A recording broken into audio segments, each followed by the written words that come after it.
Intro. Oh, right. It's the Stephie Smalls Show.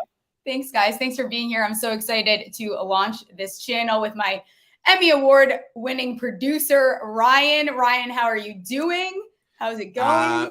I'm doing so well. I'm so excited for the Stephie Smalls Show. You and I have been talking about it for months, well before we were sadly both laid off from Champions Round.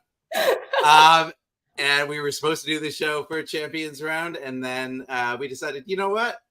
Can't stop us. We're going to still do it for the people. The people demanded it, and here we are. The Stephie Smalls Show. Can't stop me, even with being laid off, no matter how small the severance package. But we're here. It's the open. We're excited to launch this show. Moving forward, it's going to be, today's going to be a little bit different, laid back. I have a bunch of really fun guests coming on.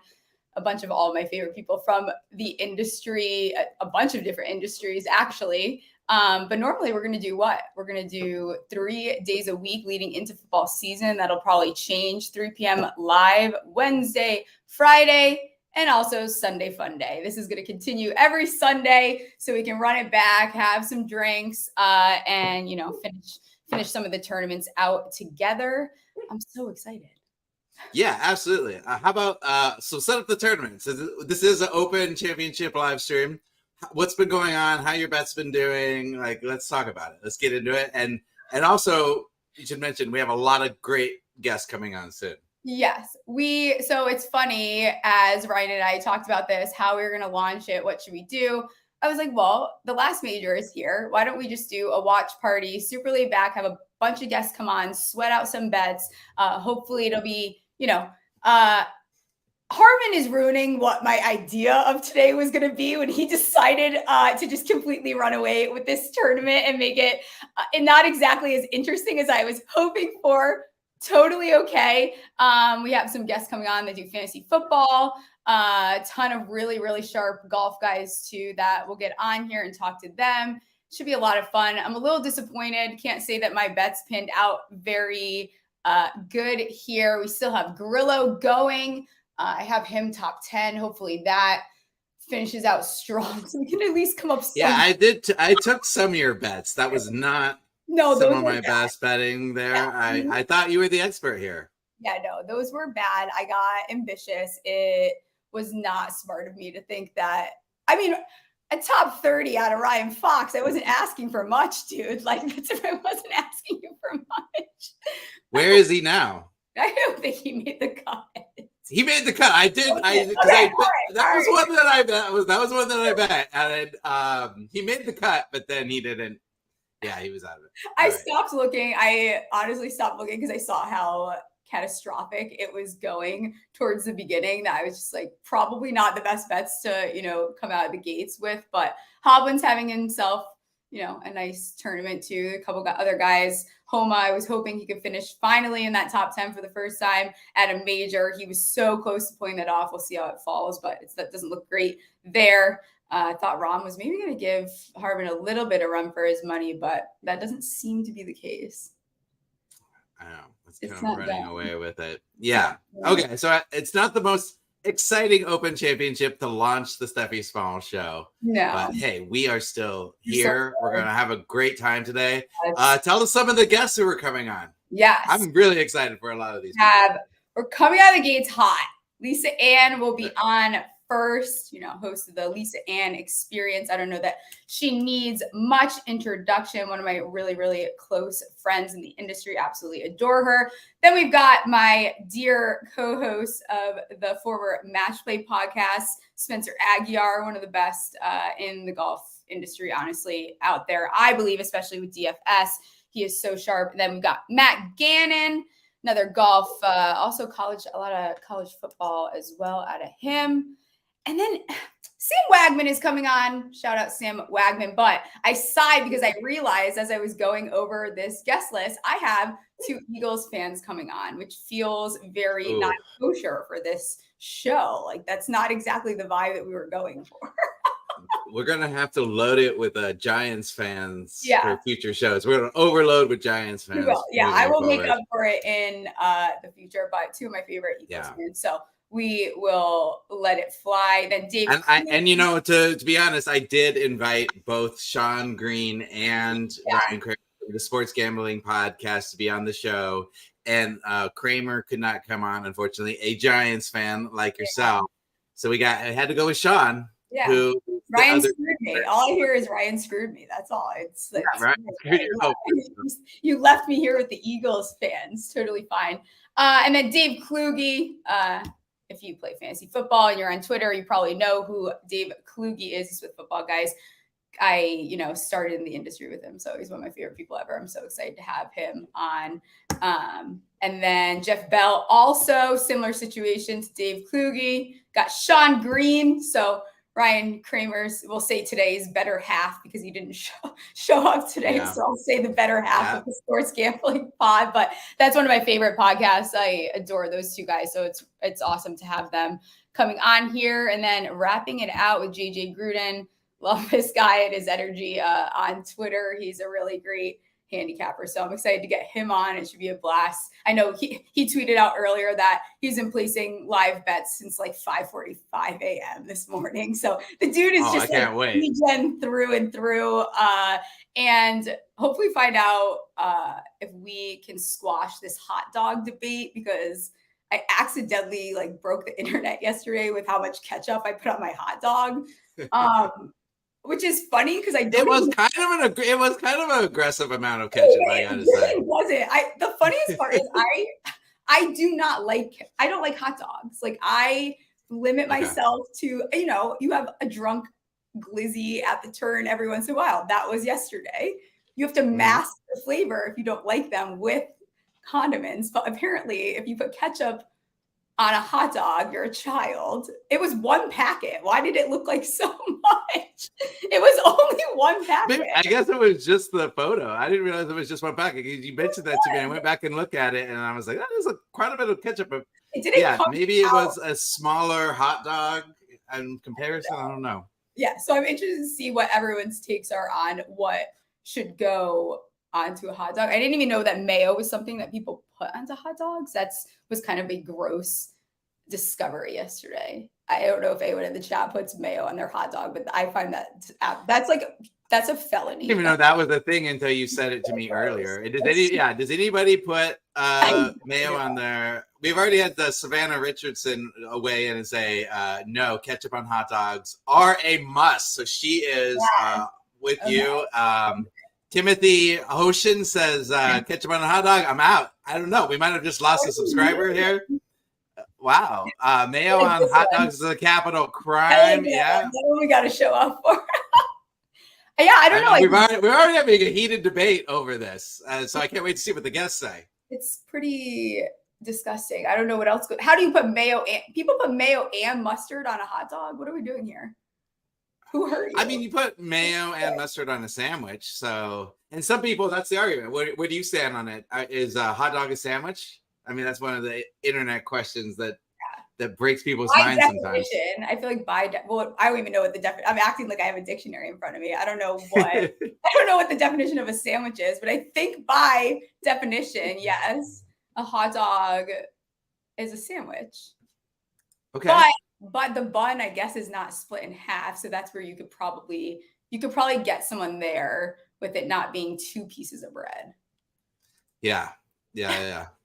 Okay. So you can put mayo and ketchup. I mean, ketchup and, but not ketchup and mayo. I don't know. Ketchup and mustard and mayo, but not ketchup, mustard, and mayo. And I mean, Will Levis, good point, Michael. I see you in the chat. Also, thanks everyone that's tuning in.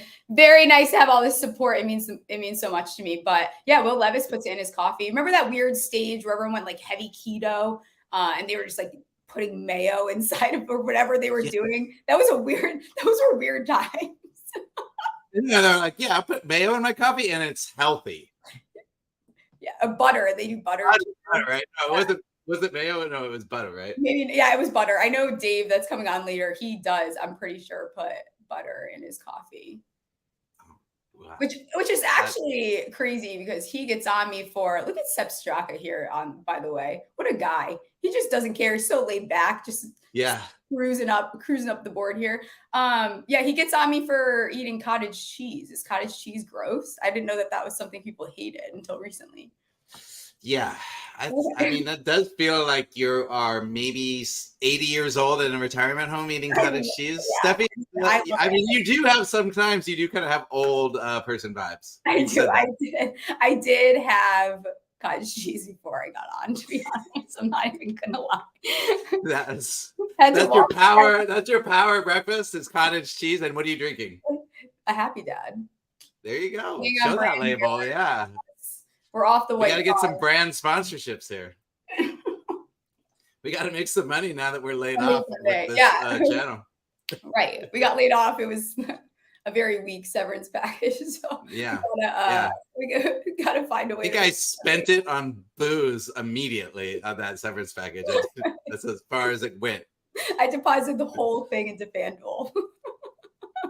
Yeah, my severance package went deposited into the booze and strip club, which I did send you a photo of me on the pole, proving that's where all my money went. You also fell, didn't you, down the stairs? I fell down the stairs at a strip club. Yeah, that's how I celebrated being laid off by going to a strip club, falling down the stairs, spending all my money, and so I'm done with strip clubs and drinking for a while. Yeah, bogey for Harmon. It's hard to like look at the camera and then also look at the TV. I guess I didn't place this very well where I put it into my room. So for future streams, I'll try to figure out where to put my TV a little bit better. But that's the point of this. Yeah, this is. Hopefully everybody understands this is our very first live stream doing this for the Stephie Smalls Show. Very first one. We will definitely be getting better at this as we go along. And I guess we should talk a little bit for those maybe just meeting you for the first time, meeting me for the first time. What's your deal? What's your deal, dude? Why are we doing this? I think you should start because I think you're the guy, you'll be behind the scenes a lot. So I think you should tell everyone about why you have that, it looks like it's sitting on your shoulder actually, which is quite right now. I was trying to spruce up my my guest house that I live in. And so I didn't look like your version of sprucing up was moving a table and putting your Emmy on it. Yes, exactly. Yeah.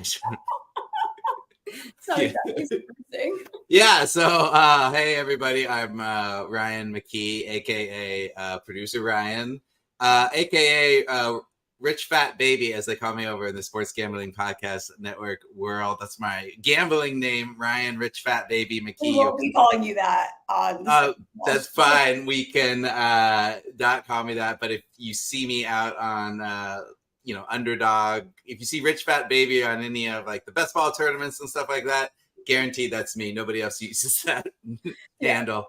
I was working with Stephie at Champions Round before the untimely demise, and we were talking about her show and how I was going to help produce it, and so I'm so glad we were able to still do it. I was at Action Network before that for a couple of years, working in the video department. Before that, before the pandemic hit, I was working in television for 10 years, behind the scenes, writing and producing for MTV and the James Corden show, Late Late Show with James Corden. I was a producer on the short-lived show with Gronk and Venus called Game On, which was on CBS. So I got to work with Gronk, which was really a career highlight for me.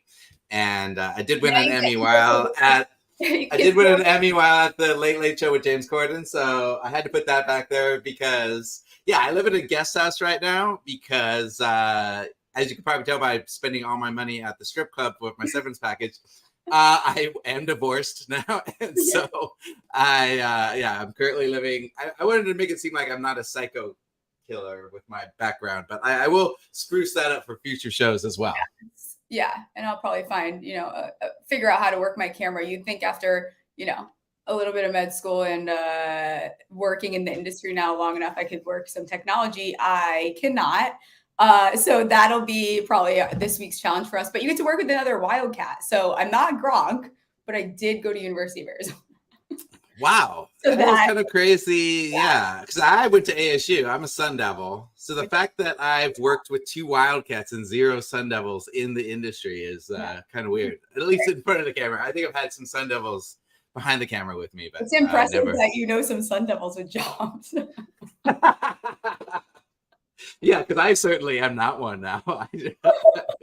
I'm an unemployed Sun Devil. Absolutely. God, those were good times. That's quite a rivalry out there too. Okay, so we shouldn't assume that everybody knows you, even though this is you're the namesake of the show.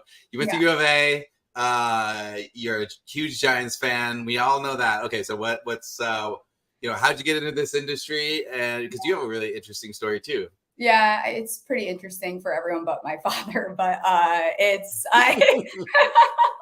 got my bachelor's in speech language and hearing science, went a totally different direction. Then I was like, oh, I'll go to med school. Did that. COVID hit. Had to move back with my parents. A little bit too old to be back with my parents without, wanting to just lose my mind. I'll keep it like PG for the first show, but you can imagine being forced back to live with your parents despite me loving them dearly. Re-downloaded Twitter, started tweeting about the New York Giants, started writing some injury reports for a site. Long story short, got picked up by FTN, then went on to go to Champions Round, and here we are.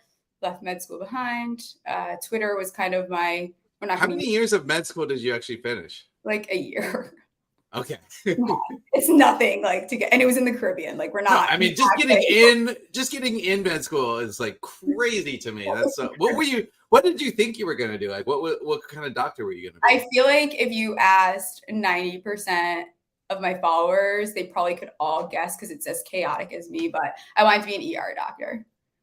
Oh, wow. Yeah. Nah, that's hard. I worked in the ER for quite some time before going to school. So I worked in pediatrics for a little bit too.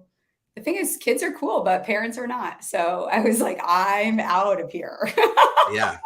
It was brutal.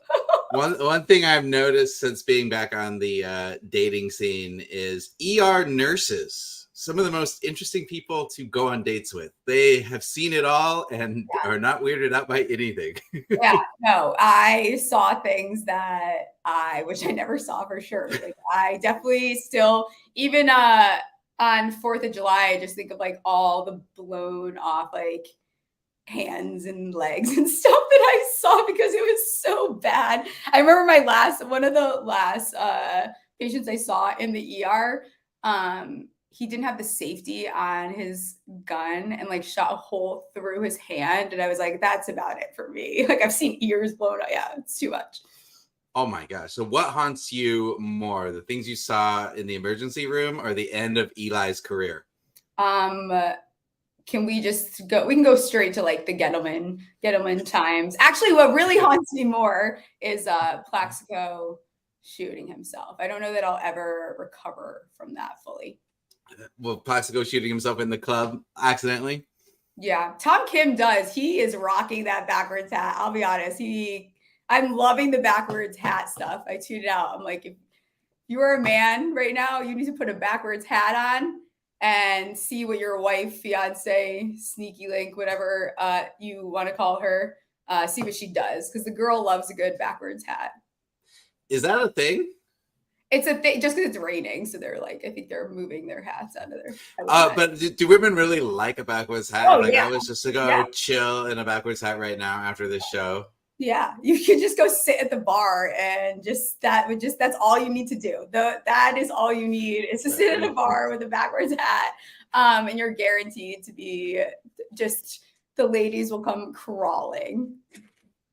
There you go. Yes, that's it. Period. Here we go. Done. Wow. All right. I'm not going to lie. Hello, everyone. Followers. Single guy here in a backwards cap.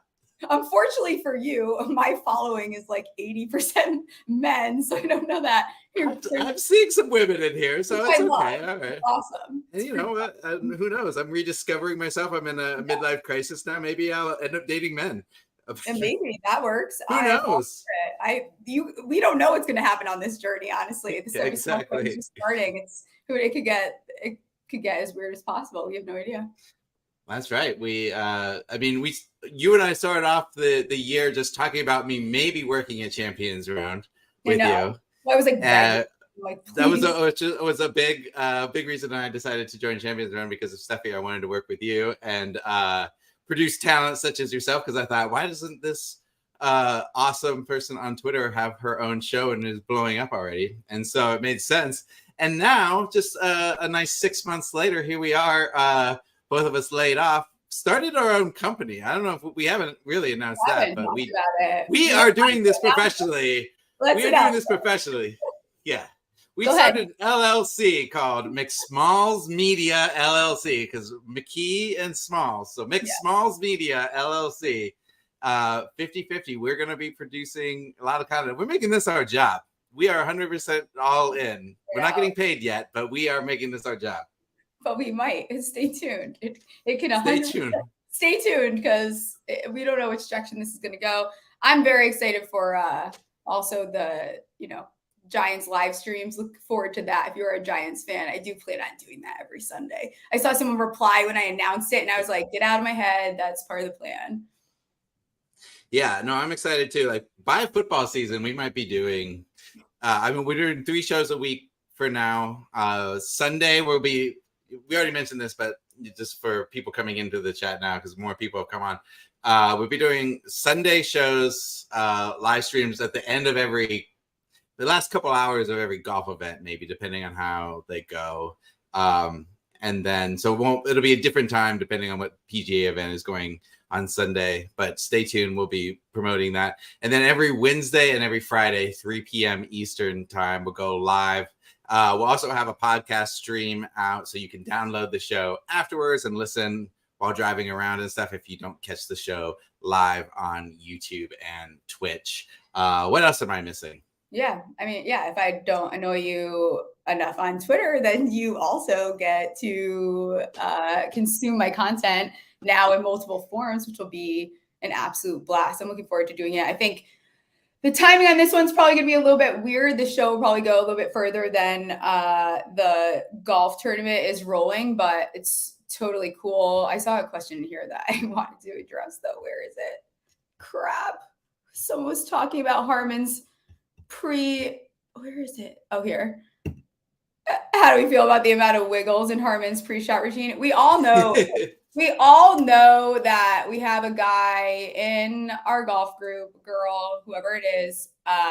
Yeah, he did. He's just running away with it. This guy, I might just put him on the no fucking bet list because he ruined my launch party. Like, I'm pissed off right now. This is bullshit.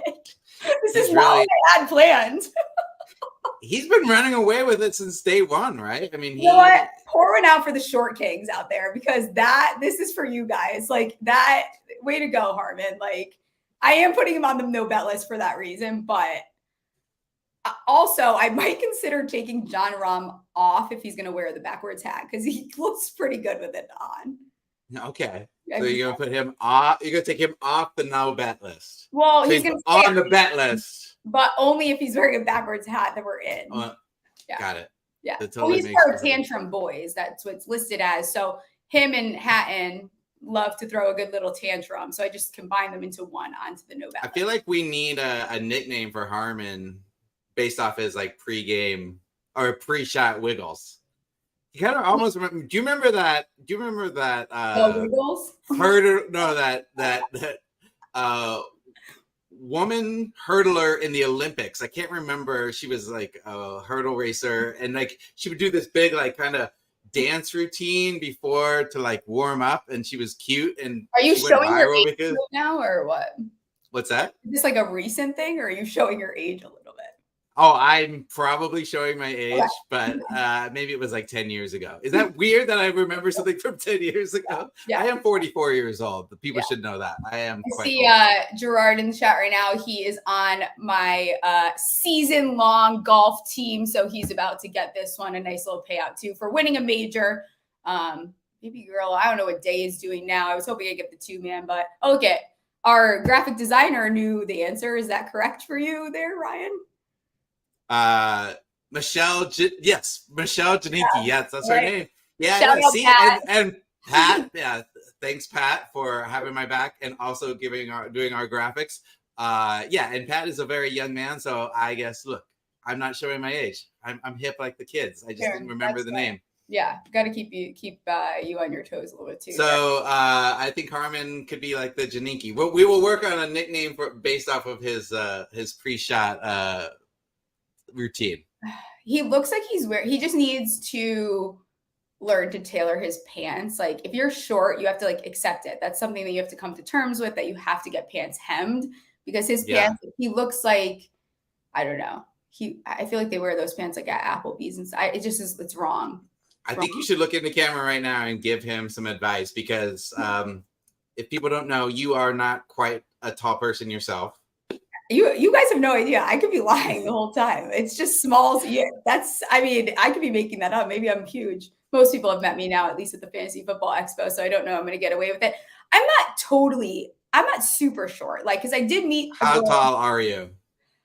Okay. So I met a girl drunk in the bathroom the other weekend, and she was like, "Oh, I like your pants." I'm like, "Thanks so much. Like, it's nice. Like this company, it comes tailored, whatever. And it's nice for like girls that are short like us." And she's like, "I'm 4'7". You are not 4'7". And I was like, "Okay." I didn't mean to like offend you or anything about your height. Like, I'm still short too. I think I'm 5'1". But she was okay.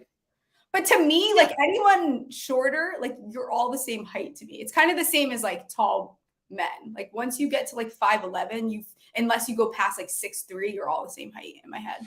I'm gonna, not to shame anybody, but I would say 4'7" for woman or man. That is very short. Yeah, I don't know why I couldn't tell. 5'1" for a woman. That's. I mean, you are I see you as a tiny person. But you're not. 5'1", I suppose, for a woman is not as. My mom's 5'3". I just went and saw the Misfits, and Glenn Danzig is 5'3". So you're almost as tall as Glenn Danzig, who is a legendary metal singer. So hey. I thought it was 5'2" for the longest time. I'm so pissed off that Harmon's running away with this. I thought it was 5'2" for the longest time until the lady at the DMV decided that she was going to humiliate me in front of everyone and say, "You are not 5'2", and she measured me. She measured me there. I didn't even know they do that. I thought that they would just. That is rude. That is so rude. Oh, look, one of our guests is here too. Oh, awesome. All right. Well, we will get to our guests. Thank you all so much for being here. I can't wait for the rest of this show. I will get out of here, and we'll bring in our first guest. So please introduce her. Stephie, take it away. All right. Joining me now, my very, very dear friend and host of the Lisa Ann Experience, Lisa Ann herself. Hi. Hello and happy Sunday Fun Day. I'm so excited for the launch of your YouTube channel. I even took the wild chance of like promoting it on an IG Live, not realizing that people are extra weird on Sundays. Did not know. I don't normally do a live on a Sunday, so here we are.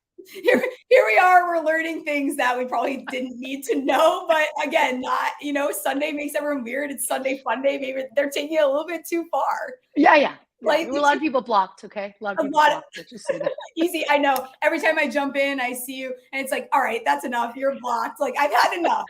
Like, let's get a normal question in here. Let's talk some best ball or something, not sending creepy messages. We don't need all of that at all. Speaking of small, you were small as well, actually. Like myself, speaking of best ball too, actually. You've been doing a lot of best ball leagues. How are they going? Yeah. I'm at about 40 right now. I'm absolutely loving it because it's such a great reminder of not only, the players that you're going to overdraft. It makes you really think about later rounds. And it's been interesting to see how many players that don't have homes have been getting drafted in early rounds. Like I understood D-Hop because we knew D-Hop was going to land, but I'm seeing Dalvin Cook go. I'm seeing Zeke go. I'm seeing Fournette go. Mm-hmm. And I don't know. I mean, best ball, you're not going to change your lineup. You're not going to go to the waiver wire. You do your draft. And that's it. So I guess this is the time to do it. But with players like Zeke in a limited conversation, And with players like your Saquon Barkley, you know, Josh, this is Josh Jacobs. This is not a time where running backs can be as fussy. I want to ask you how you feel about how things went down with Saquon, the fact that no more conversations can really be had, that deadline is passed, and what your hunch is on what he's going to do this season. Yeah, and I'm glad you asked that, because I don't know that I'll have a guest on today that'll talk the Giants with me. And, I think everyone's been itching. I try to stay out of the drama on Twitter and keep my mouth shut, because I think, I will say, I think it's really obnoxious when people, are DMing Saquon, like leaving nasty replies. Like, he's still human. He's still he's one of my favorite football players. Can't see right now. His Penn State signed jerseys behind me. I think he's right there. Like, I love Saquon. I love him dearly. It sucks because I think there's a little bit about this agent that probably they should have taken that deal that the Giants offered him halfway through the season. But at the same time, they couldn't have predicted the way that the RB market was going to go, and that teams were very abruptly going to be like, we're not paying running backs. It's not happening anymore. It's not going to be the situation. I think Saquon, he's someone who I always imagined would always be a Giant. He's very loyal. He's just a good person overall outside of being a good player. And he wants to remain loyal to the Giants. You've seen him, defend this team to the death at this point. I think that it's more like disappointment out of his end. I think people that are pulling stuff from his interview too, you have to watch the whole thing before you start making assumptions. I think we probably see Saquon week 1. If we don't, he's going to make his statement week 1 and we see him week 2, I think. And so, he'll going to have to play on the tag. He's not going to lose that money either, because he's not really in the best position to have leverage outside of that. So what are you going to do? Lose $600K a week that you don't like? That it's not going to happen. It's not realistic. And he's not going to do that to his teammates, I don't think. I mean, look, Melvin Gordon got signed today. We don't know how long that will last. But when you're seeing players going out at such a low rate, look, I would love to see Saquon get the money he wants. I believe he was a valued part of that team last year. 10 touchdowns. You're gonna really say you don't need those 10 touchdowns when Daniel Jones only threw 15. Yeah. So for me, I'd love to see it. The market has changed so abruptly, like you mentioned, for what teams are willing to pay, and it's kind of unfair because running backs have the shortest career lifespan out of any position on the field. I think people don't take that into consideration. I think people don't realize that money has to last a young man for their entire life. Yeah. And people look at a number like 10 million and they don't do the math. They don't realize there's a luxury tax, so it's 5 million. They don't realize there's an agent and a lawyer, so it's down to 4 million. Like, there's all these things that come out of that. I don't like players to not feel loved. It's like being in a relationship and not getting the attention that you deserve. You get bitter. You get jaded. Even though you want to be committed in this relationship, you're bitter. And once resentment builds in any marriage, and I learned this from a marriage counselor before my divorce, is that resentment is the killer of all relationships. True. Yeah. So we never want to see a player going onto the field without that 100% feeling that, I'm wanted, I'm appreciated. We all want to be appreciated in our workspace. It's a bummer that it went down like this. And you said the right thing. The market, we had no idea there'd be this many running backs out there. You can't predict the draft class. You can't even look at this, but we're going to see this. And I think what's going to happen in the next 5 years is agents are going to be smarter and front load rookie contracts. And they're going to be planning for the demise for the second contract, for the tag. They're going to be looking at all of this. But it just seems so unfair when you look at the money that a quarterback gets. Yeah. And then you look at the money, look at Deshaun Watson's contract compared to the money that we're talking about with Saquon. It doesn't even seem like chump change, right? It seems like $5. So it's unfair because they all make the game great. Every position we value. The running back can be the most exciting. You hit it right on your fantasy squad and your running back doesn't get injured or get in trouble, you're stoked. I mean, because you only have so many that don't get injured. So I hope that Saquon feels the love from Giants fans. I hope people chill out on social media, and I hope people just kind of step back and go, how would you like this as well? Yeah, and it sucks, but at the same time, I think these guys should go after the guaranteed money. Nothing, tomorrow's not guaranteed. Agreed. Is that cliche? Maybe, but you don't know. Look at, you look at Gurley or some of these guys whose careers just came to just an abrupt stop. Screeching halt. Todd Gurley. I mean, oh my gosh, he was first. Him and Melvin Gordon both. I mean, even though Gurley's not even in the conversation anymore, but remember when Gurley and Melvin Gordon would like high jump over players on the field, like straight up run over them. You're like, man, this guy's got to be doing this forever. And God. Yeah, So, yeah. You guys don't know. Lisa is you tell them who's your team. We are still friends though. We are dear friends despite this. I am a Dallas Cowboys fan. I was born and raised a Dallas Cowboys fan. And I will tell you, I have a little bit of concern without Zeke. Not that I thought Zeke was everything, but I love the 1-2 punch that we had.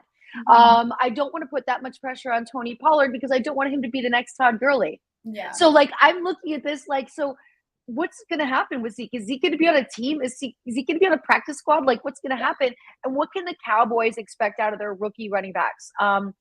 You know, how do you feel numbers wise? You know, you're looking at totals right now to get in some wagers and you're like, you know, as much as you want to bet on your team and say they're going to go for the over, it's always better to just say they're going to go for the under. And if I lose the money, but then my heart is happy. Exactly. They won more games than I thought. Yes, it's happy hedging. That's what we do a lot of. I have done that over the years with the New York Giants because I know that the game is probably not going the way that I want. But if they do end up winning, I'm very happy that way. But what about the NFC East? Like before, you know, we start winding down on the time. I'm so happy that you came on. It's so gracious of you. Thank you. But what about the NFC East? Where do you think that this division is going to stack out? Because no one's repeated the NFC East as the winner. And I mean, since the Eagles did it years and years and years ago at this point, what has it been? Almost 10 years, I think. Mm-hmm. And the Eagles having some coordinator changes could make a bigger difference than we realize. Okay. Yeah. But I do think they've got a couple really good seasons in them because there weren't enough positional players changed. Those wide receivers, those running backs. Yeah. That Super Bowl, I'll never get over because I still don't think that penalty was a penalty. And I think the Eagles have a great chance at it again, even though it is less than likely to repeat. I mean, the Cowboys haven't made it past the first round playoff game in since the 90s. Okay. So I'm not worried about us, right? So who else is left? You know what I mean? Like it's a process. I think the Eagles are going to go really far this year and everything can change with one major injury. We always have to take that into consideration. 100%. And that's the thing when you go about it. And that's why, you know, Sean, you know, from the Sports Gambling Podcast will be on later, but that's why they do a lot of these shows where they look for the value because there's value on a lot of these numbers due to the fact that we can't predict injury. So if someone goes down, that changes the trajectory of a team's entire season. It takes one player to get hurt. And that's not the team that you were betting on originally in the beginning of the year. I'm just happy that the NFC East is back in a place, you know, where we're seeing competitive football again because it got really sloppy, really not fun, especially from my side for a very long time. So it's nice, you know, remember when we used to be the NFC beast, like that was our division was so competitive. And I'm happy to see that returning back. I'm excited to see, I'm not excited, but I'm looking forward to seeing how Dallas does play out this year. Yeah. I mean, I saw someone in the chat talk about Michael Gallup, big year. I'd like to believe that as well. But he does get a case of the Butterfingers. And to me, Michael Gallup is an all day long best ball darling because he will give you those 5 or 6 big games. Michael Gallup is a player that when you have him on your season-long fantasy team, every single week you look at him and think, do I start him this week? Is this a good week? You start to analyze the other team's defense. You should not have to look that hard for your wide receiver 1, your wide receiver 2. You should not be making those kind of struggles even for your 3.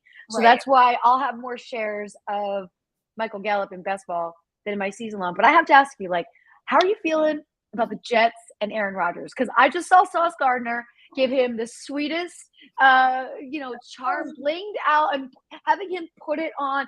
Rodgers looks really lean.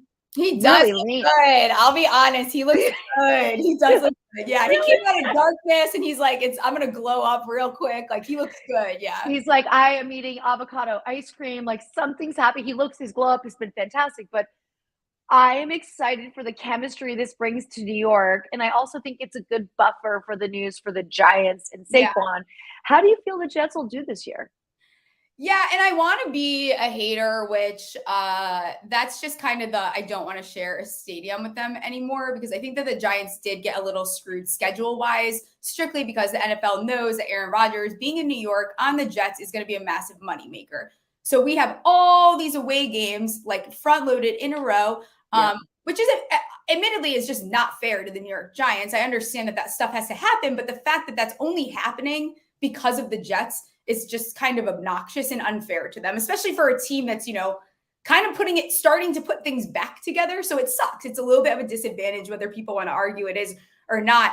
I think that they will find success. The thing is, their defense alone should take additional strides next year too. So then you add in Aaron Rodgers. I do think that they're in a hard conference. Where is there, a situation where they don't make the playoffs? Maybe, because there's a lot of good teams over there and you look at their division alone. So I think they will find a lot of success. I'm excited to see what Aaron is able to make happen. It's going to be, I think people in fantasy are going to be a little bit disappointed if he decides he's going to stick with Lazard and that's going to be his guy rather, going to Wilson and stuff. But it seems like the guys are rallying around him. And I think that the Jets, despite, there being, I don't consider it a rivalry the way that everyone else does. I would love to get to that game. I don't see it that way. Like, it's New York. I will root for the Jets. I've never seen it as like whatever. The Jets also have never really been good, but so it's never been a competition to me. But I'm excited for them to find success. Like, their fans deserve that.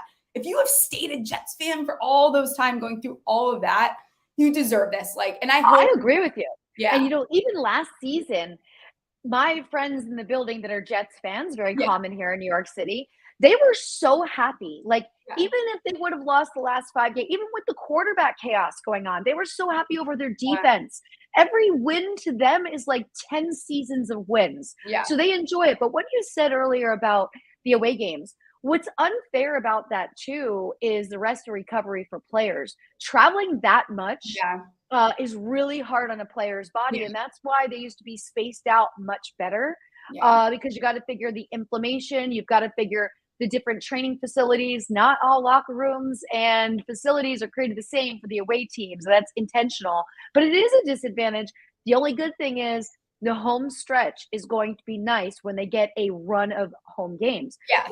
The schedule with adding all the Europe games too, I think it's going to be really hard on players this year. And we have the flex option because Amazon wants to get good games on Thursday nights. Of course. Yeah. And there's all this, and I think we'll see how all of that impacts the players and the teams this season. And then you'll see some teams where they're going to use it as an excuse to why certain things happen. I'll be interested to see how that impacts, Vegas setting some lines too. Do they get a little bit too aggressive? There's probably going to be ways that we can capitalize on, some of these changes that the books aren't necessarily used to. So that'll be something that I'm at least looking for. So I want to ask you too, for best ball, is there some guys that you find yourself, you just keep drafting? Always, right? That you just can't stop. And so everyone knows I'm doing all these best ball drafts at Fantrax. And if you sign up at fantrax.com/Lisa Ann, you get put into the running for a signed autographed jersey, which we'll be giving away in August. I cannot stop drafting Cordarrelle Patterson. I love it. I love it. I cannot. That's a guilty pleasure. That's a guilty pleasure. Guilty pleasure, right? Jeff and I are in the draft together, and we know, if he takes them, I'm like, thank you, because I already have him in about 20 of these. But we're switching on and off. It's one of them. Cordarrelle Patterson is definitely. Alan Lazard is one of them as well, because he's being forgotten. Look, Garrett Wilson, I've seen go in the first round on quite a few of these drafts, and I get that. But again, you got to have a lot of confidence in how this is going to work out for the Jets to choose your receiver in the first round. So Lazard drops down to late. Bijan Robinson's dropped to me a couple of times and I've taken, but it's Cordarrelle Patterson. Oh, MVS is another one. I can't stop with MVS because I just want some shares in the Kansas City offense. And I can't get what I want. And if you don't get Travis Kelce, so I'm like, you know what, MVS, you're sitting there looking at me, welcome to my squad. Let's hang out. I always talk to the players as I draft them. If there's two players from the same team, I'll be like, Matthew Stafford, Tyler Higbee is here. You guys can hang out. You already know each other. I make this whole thing of it as I'm live streaming the draft. But also, I find myself doing a lot of Tyler Higbee and a lot of Van Jefferson, not together. I try not to have too heavy on one offense on one team. But Cordarrelle Patterson he's delectable in the best ball situation because he's another one. You never know when he's going to pop off. No, but he will is the thing. And Higbee too. I think people don't realize how well he scored last year. But I will get you out of here. I am so thankful that you came on. You're one of my favorite people. You're the reason a lot behind me even having the confidence to be able to launch this show and be joined by all these awesome people in the chat. Let people know where they can find, I mean, not hard to find you, but what are you working on right now? At the real Lisa Ann. Just go there and figure it out. If you haven't been blocked already, then you're welcome.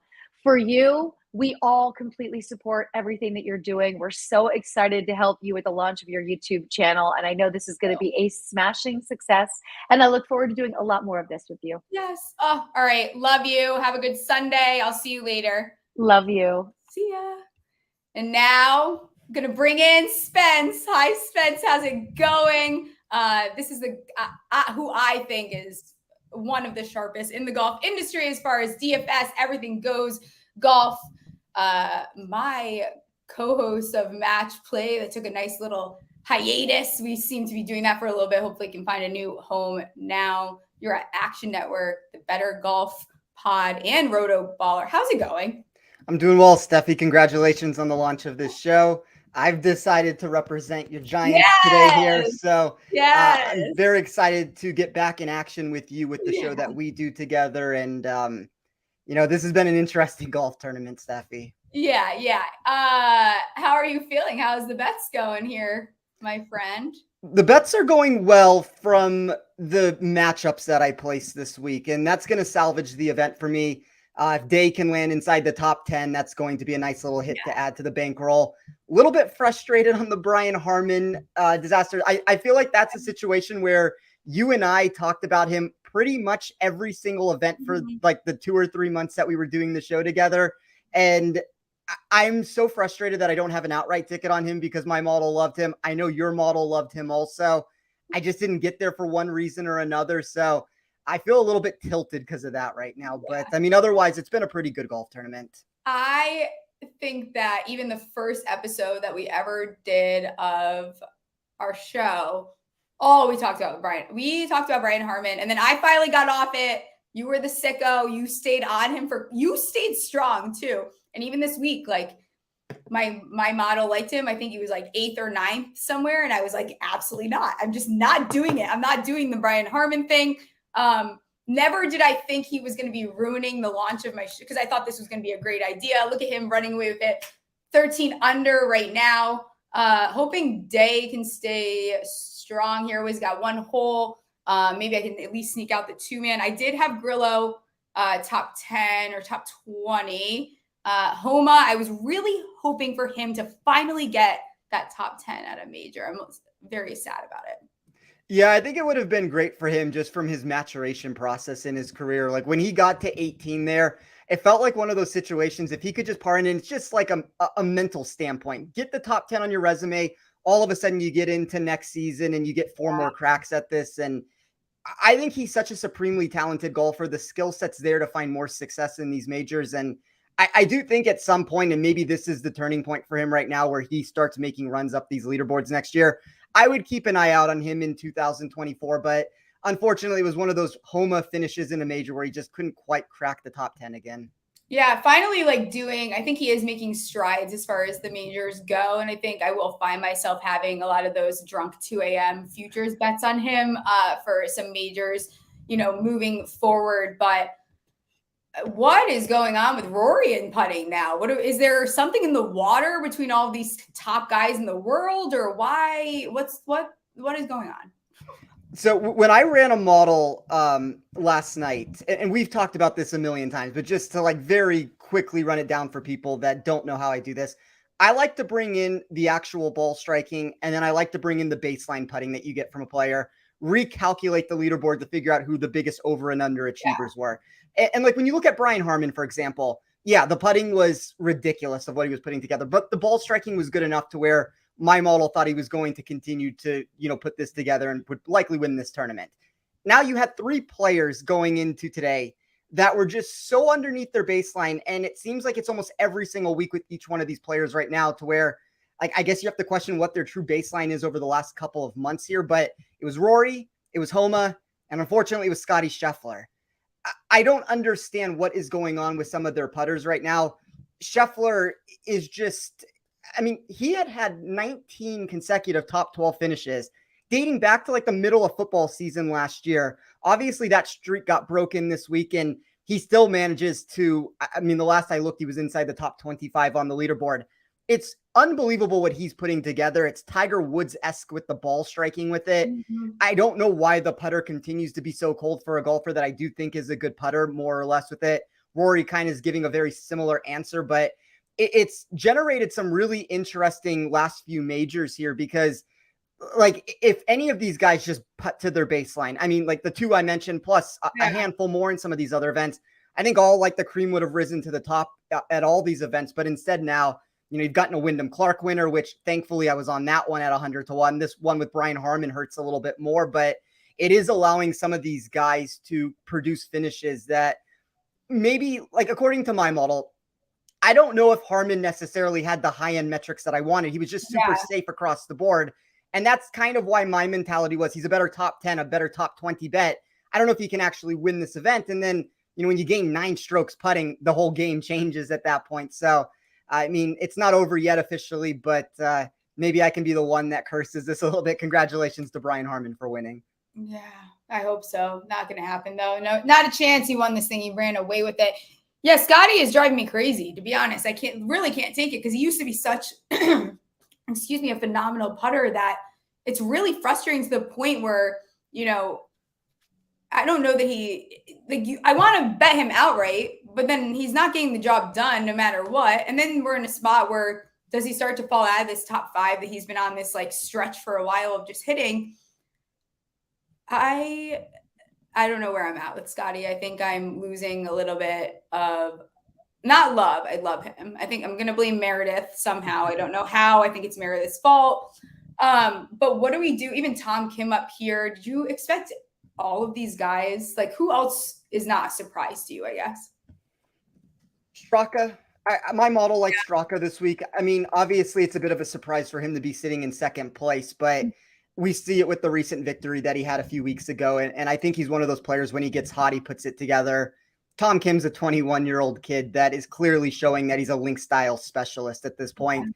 You put him on these strategical golf courses and he continues to find success.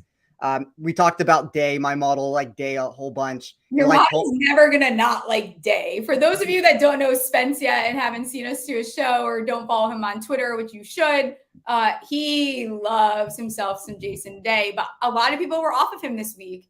You and I were not two of those people, but a lot of people have been, you know, bad taste in their mouth since he had that win and then, you know, kind of did his thing. But if I was Jason Day, I'd probably take it easy as well. Like, he's probably just living his best life, getting a win finally for a little bit.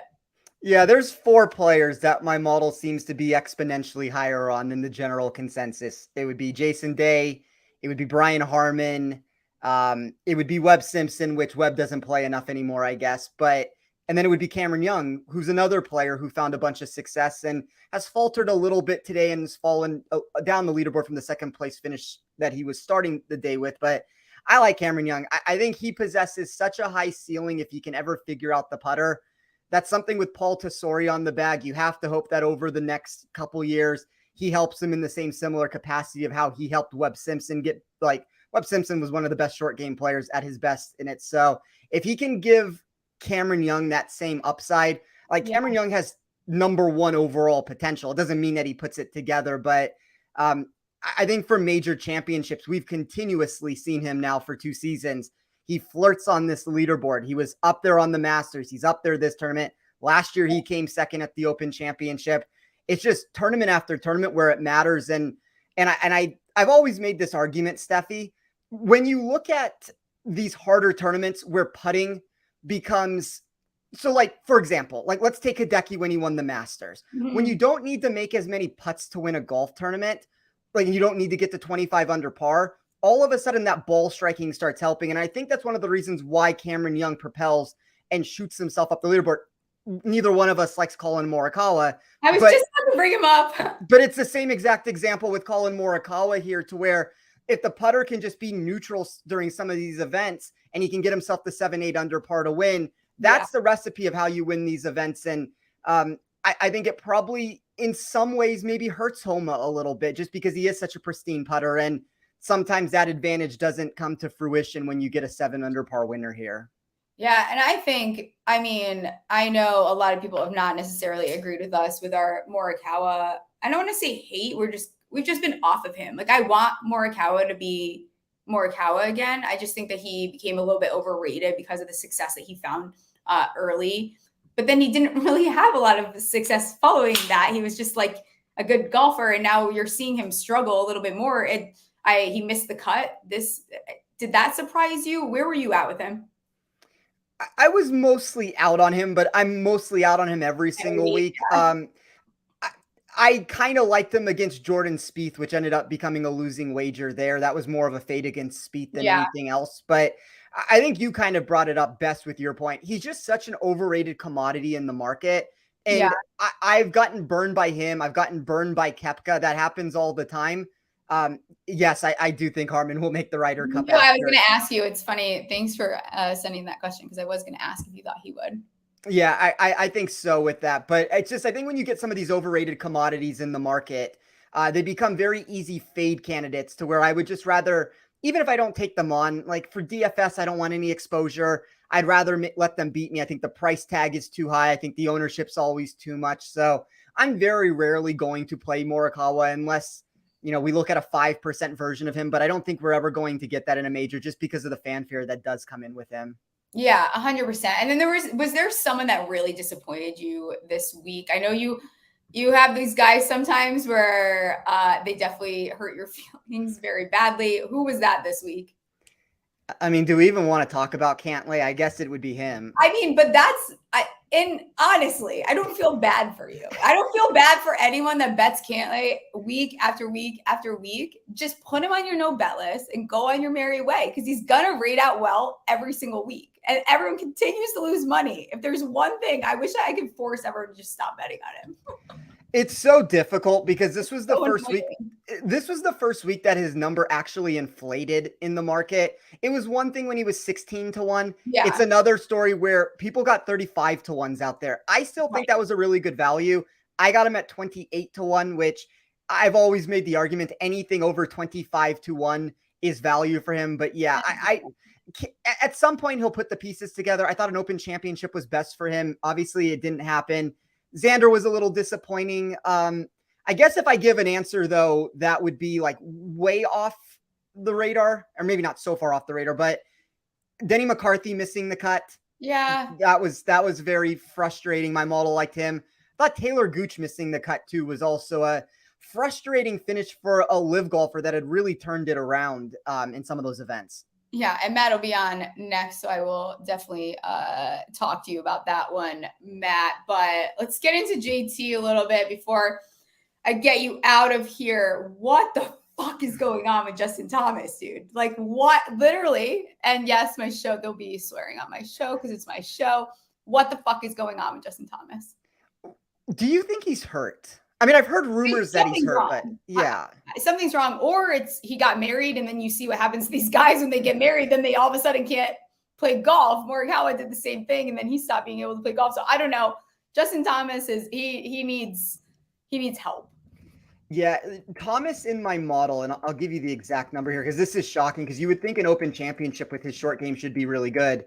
53rd overall in my model. And I run things from a long-term perspective. So I'm not just taking these recent results and saying Justin Thomas can't play. That's also including some of the good from him. I think he's going to bounce back like that.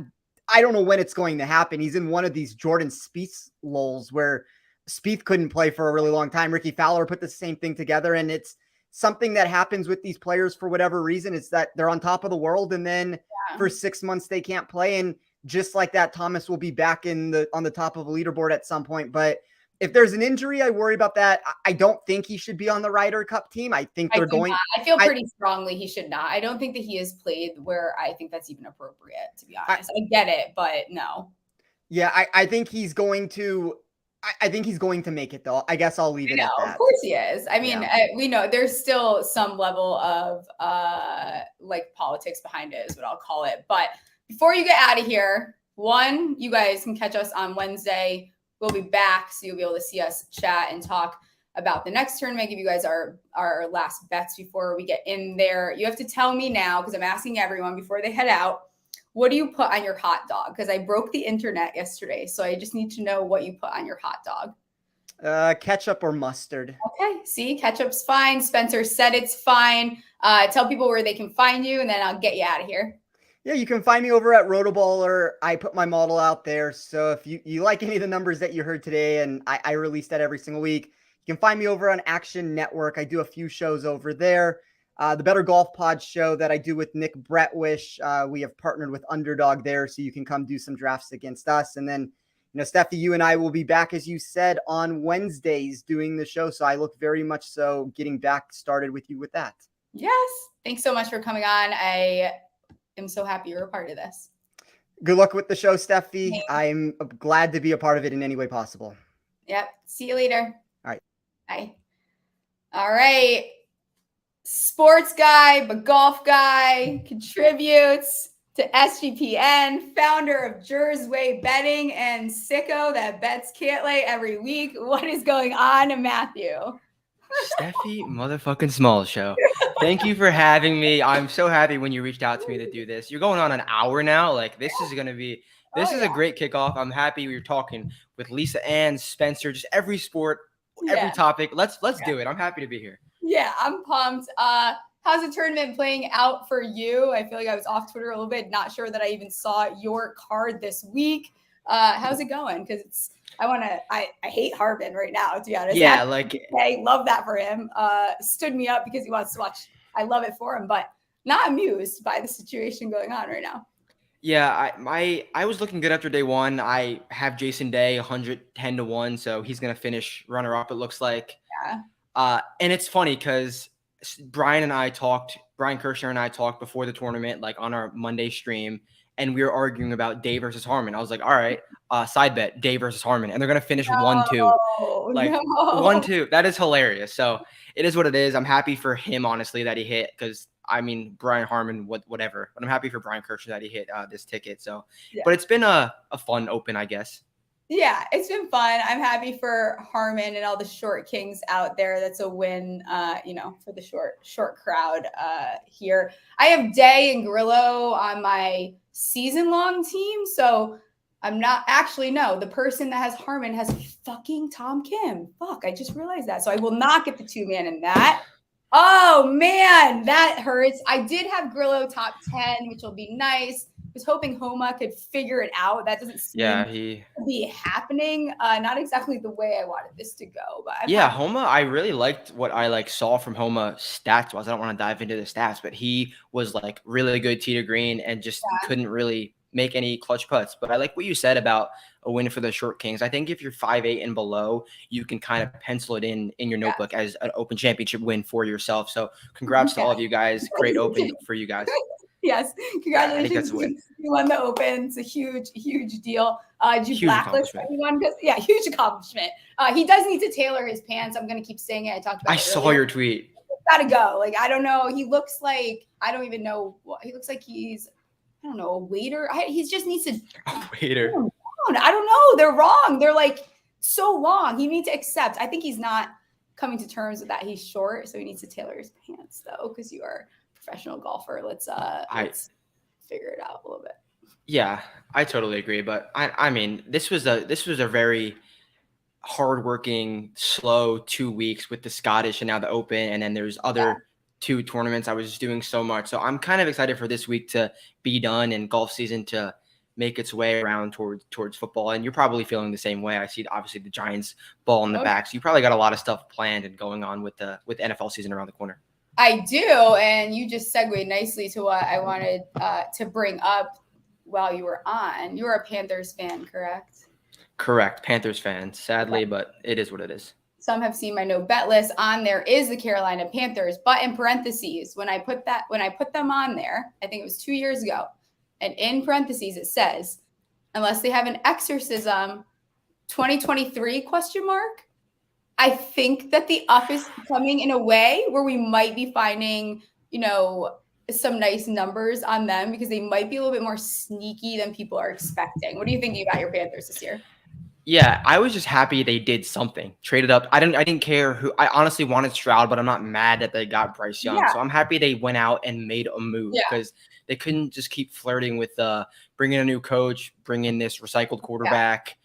and Darnold wasn't the guy. I'm happy they did something. Bryce is obviously one of the most talented players in the world. Like, I'm not faulting them for getting someone. So hopefully they could do something cool. They have a bunch of receivers that came in.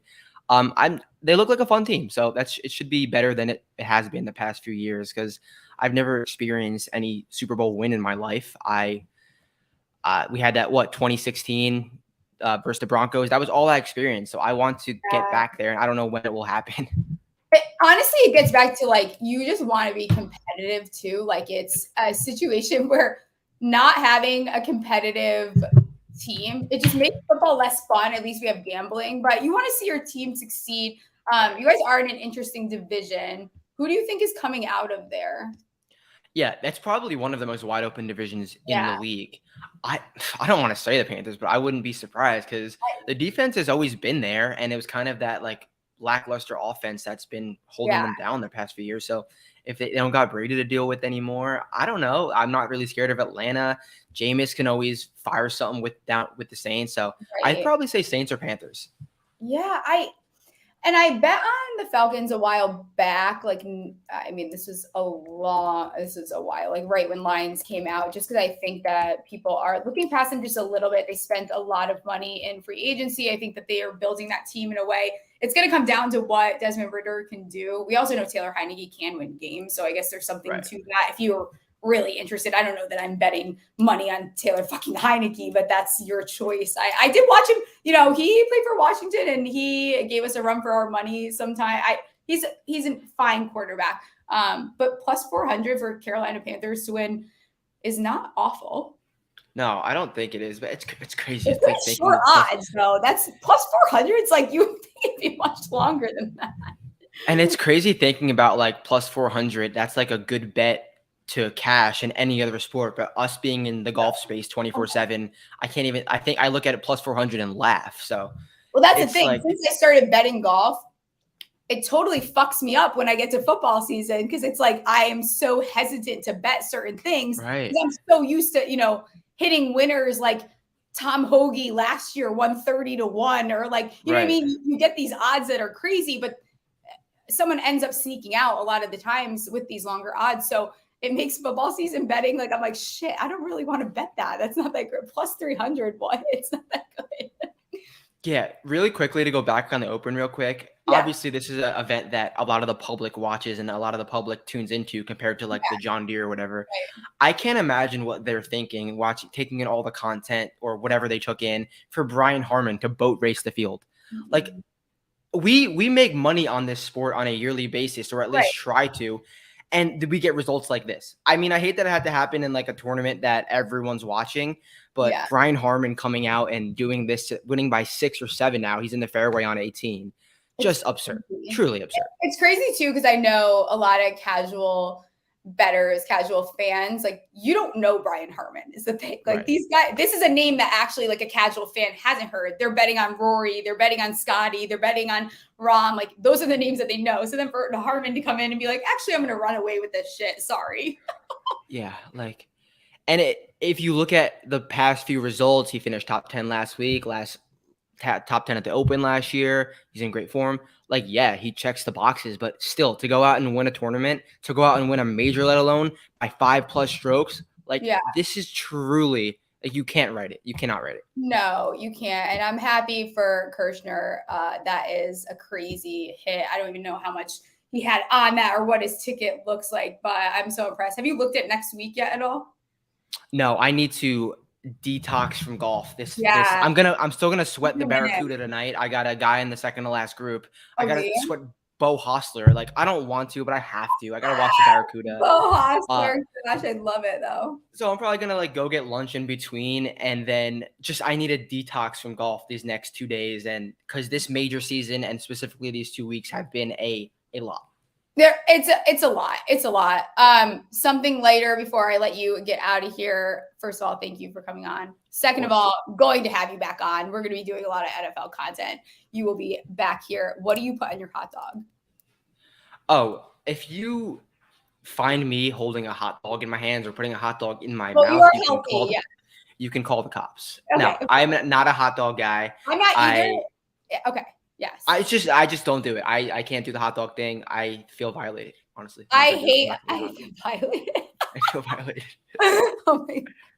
I hate hot dogs too. I am like, if I'm gonna have anything, I like a brat. That's why I like playing at certain courses, because if I'm starving, like I'd rather have a brat than a hot dog. I've never been a hot dog person. I was a weird kid. I don't like PB&J. I don't like apple juice. Yeah. Like, it's just not my vibe, not my thing.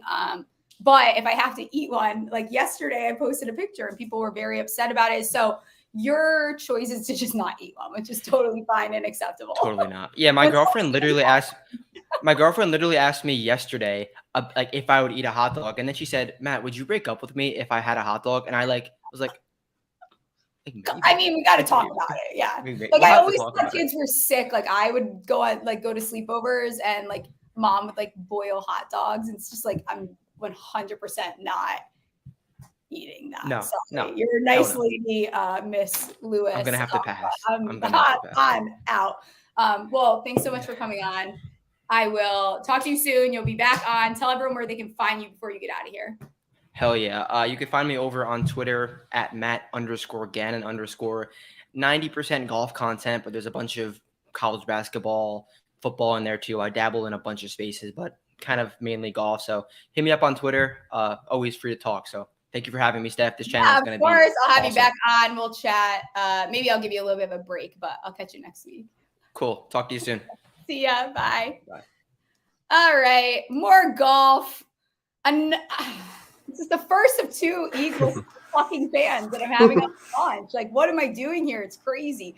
This is Sam Wagman. Sam Wagman works for the Game Day, unless I'm incorrect, but I think I'm correct. You do content, strategy, and betting with them, and you're also with Football Guys. You love golf. That's where our friendship, we got a little bit closer, especially since the golf season has started. I'm always running past. I'm like, shit, my model. Does this make sense? Like, I'm always running past Sam when I feel fucking crazy. But hi, Sam. How are you? I'm good. Antoine Rosner just double bogeyed 18 to send me into a Sung Jae Im top 20. So that rounds out the placement card for me with 3 winners today. So that saves the tournament from, everyone else has hated Brian Harmon. So I hate Brian Harmon as well. Yeah. And it feels great. I decided to go with the backward hat because everyone else was going with that. Everyone's fucking doing it. I'm telling you, I was telling my producer at the beginning of the show, go to the bar with a backwards hat. The women will flock to you. It's also Short King Day because Harmon is winning. This is beautiful. Happy for the Shart. That's not the word. Shart? Short Probably King. not the word. We're saying shart on our launch party, not the word that I was going for.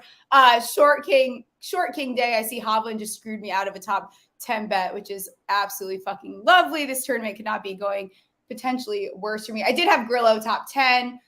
So that looks pretty good. I had Day top 20. So in a decent situation. You hate Straka though, huh? I hate Straka. You don't like him. I can't stand him. He screwed Shane Lowry out of a win at the Honda Classic last year in the pouring rain. I've never gotten over it since. I had him outright, so I don't care. I love Straka. I love Straka. It's just like he's like kind of frumpy and just like doesn't really care. He's laid back. Like he either plays really shitty golf or he's like, I think I'll finish top 5 this tournament. That's exactly what you told me earlier in the week too. He just does not give a crap and he just goes out there and fires. No, yeah. I mean, Rom and Hatton could definitely learn a thing or two from him and his calmness. Although Rom is, finishing very nicely here. Rom did look good in the backwards hat. It's Short King Day, backwards hat day. What other bets are looking nice for you? So I hit top 10s. I hit a top 10 on Max Homa. I hit a top 20 on Hideki, which was nice because he climbed out of nothing. Homa finished top 10? Yeah. Yes. I think he did. I didn't miss that. If he did, I thought you missed out of it. Shit. You just got yeah, he's T9. So okay, cool. Yep. He as long as Cam Young does not, or actually even if Cam Young does birdie 18, he'll be fine. Okay. Yeah. All right, good. All right, keep going. Let me hear him. But other than that, I've pretty much crapped the bed this week. Oh yeah. No. I mean, it's not pretty for me at all. I'll tell you that much. I'm excited to take a break. Really, even Harmon's face is kind of pissing me off right now, to be honest. Like I just don't know that I want to watch it anymore. Scheffler is broken, huh? What's going on here? Meredith. Meredith. See, it's Meredith. It's got to be Meredith's fault somehow. She needs to show up more. Something is terribly wrong. Like, there's no reason to be putting like that. Yeah, it's I think terrible. It's like fucking watching me putt. Like, it's so bad. Or me. And I'm headed to the golf course right after this. I can't even. I don't even want to think about my putting because I already know it's going to be bad. Oh, last 2 par 3s yesterday, on in 1. Fucking obviously double bogeyed it. Come on now. You're not going to give me a break. Yeah. So distance is there, but I'm like, Scheffler can't quite get it in there. And then Rory's putting wasn't great either. Nah, but Rory at majors is this is the Rory we all know. He shoots himself out of contention on the first 3 days, and then he tries to make a charge on Sunday and falls short. It's like clockwork at this point. I thought it was happening after 4 holes today. Yeah, and you know what? I think I've talked about golf a little bit. Like, I'm good for a little bit, and the next guest after you, I'm going to switch right here to football a little bit. Fantasy football. Who are some guys that you cannot stop targeting? Oh, absolutely. The number 1 target for me has to be Terry McLaurin this year. And it's really, I love me some Terry McLaurin. Me some Terry McLaurin right now. Howell? I don't really care who's the quarterback, to be honest with you. I think Howell really liked McLaurin last year. I think he targeted him over Dotson a lot towards the end of the season. And then Jacoby Brissett even was able to hold up Amari Cooper as a wide receiver 1 in Cleveland, for the short time that he was the quarterback there. So I think whoever's the quarterback in Washington, I think they're going to be fine. And I think with a new OC, they'll be fine too. What's McLaurin's ADP right now? Do you know? It's like mid-20s. Okay. Mid-20s. All right. Like it's perfect for me. What are you expecting out of Washington this season? If you guys didn't catch on, Sam is Eagles fan. Nothing too special. They'll get 7-8 wins, like what they typically for do. Our division then? I mean, I struggle to go away from the thought that either the Eagles or the Cowboys are going to win the division. I think all 4 teams will probably be right there. I really don't think any team is like bad. And obviously, if you've watched the NFC East over the last few years, that's kind of been the vibe that you get with it. Is all 4 teams are somewhat decent. Washington has to be feeling themselves a little bit, and obviously the Giants are the Giants. We'll see how they play this year. Damn, this is my fucking launch party, right? Hey, at least we're both in agreement that the Cowboys fucking blow. Yeah, it's fuck the Cowboys. Sorry, Lisa. So give me a player from the Giants that you want to draft in fantasy. Weirdly enough, I find myself drafting a ton of Darius Slayton in the last round of my best ball drafts this year. I was just talking to Ben Carey from Capwise yesterday on the phone, and I was saying, like, the end of best ball drafts, I would rather take 3 Giants wide receivers because I know, like, at any time one of those receivers can pop off. So Slayton, Shep, Wan'Dale Robinson, even Isaiah Hodgins. I think that people will be surprised at how he ends up performing this year. But so Washington, you like Terry. Who are you taking from Dallas? I'm taking anybody from Dallas. It's Brandon Cooks. Perennially underrated. I think he's going to be a really nice foil for CD there. Interesting. What about Pollard? I don't know if I'm as in as everyone else. Like, everyone's throwing around RB1 upside, but I still think they bring someone in close to the season. I wouldn't be shocked to see Zeke back there, which really, I think both of us would love that from like a standpoint of that we think Zeke is washed and that the Cowboys just, aren't going to do anything if they bring him back. I think he fits in there. Him and his 1.5 yards per carry will be nice to watch running into the back of people all the time. So other than that, though, I'm not really that high on Pollard. I got him ranked about pretty average. Okay, I'll tell you about an Eagles player that I want to gag, I'm like kind of interested in fantasy, and I want to get your take as an Eagles fan. He is on my Scott Fishbowl team. Is DeAndre Swift going to come back and like potentially have like some very nice upside? Yeah, he could honestly break fantasy in a way that I don't think people are quite expecting. Yeah. And it wouldn't be through the air. It's in a situation where Rashad Penny gets hurt, which unfortunately nobody likes predicting injuries, but let's face it, he's probably going to get hurt at some point. I mean, Rashad Penny gets hurt. It's not. Yeah. There's nothing about it. The talent there is absolutely beautiful. Like, I love Rashad Penny, but I was so hyped that he signed with the Eagles, but I'm like just unable to like shake the feeling of the inevitable that is like right in front of our faces. it's kind of how I feel about Paris Campbell, to be honest. Like, I'm pumped for the games that I get him for. I just don't think I'm getting a full season of him. That's all. Yeah. Like, it's not. I love the talent, but I get concerned. But I think DeAndre Swift is going a little bit underrated for where he's going, because he could very easily be an RB1, and he's the RB. I think could maybe be the RB1 there. I don't know that that's much. I guess it's going to come down to how they end up using these guys, but I like DeAndre Swift. I do too, and they really haven't said anything, and I'm trying to stay tuned into what the beat writers say, and nobody's really tipped their hand as to what the Eagles plan to do with the running back position, since it's pretty much, it feels open. They gave Penny almost $0 of guaranteed money, so there's no guarantee that he's the starter. If you had to ask me right now, I would probably guess that Swift will be the guy who sees more total touches than Penny this season, and more of the high value touches too. Given the fact we're not going to see Hurts throw to the running back that much, but if he does, it's more likely than not going to be Swift. And they found ways to get creative with their running backs in space in the last couple of years. I wouldn't be shocked to see it play out any different.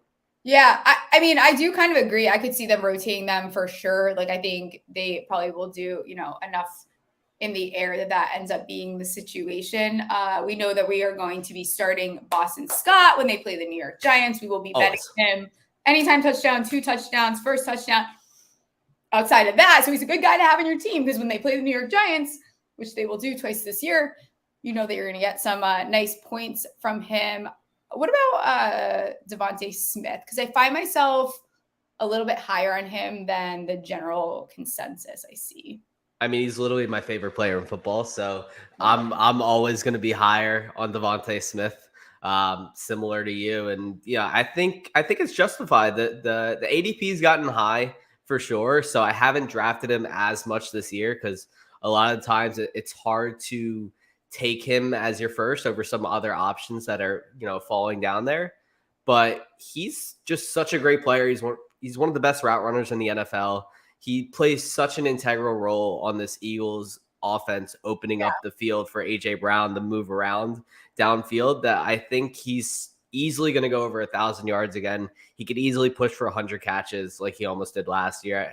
He's just going to keep getting better. He's so good. He's so good. And I started the anti-BMI movement years ago, right before he got drafted. I said I did not care, because his football IQ is something that's totally different than a lot of players have. You can't teach what he has. And he's such a phenomenal player. I don't give a shit how small he is. If he's able to completely break tackles the way that he has been, I don't care. He's such a good route runner, and I am excited to see what he does. I saw this on Twitter the other day, and I'll ask you, before we start wrapping up here, Devontae Smith or Olave, where are you at if you had to pick between the two? It's tough, but I would go Devontae Smith. Yeah.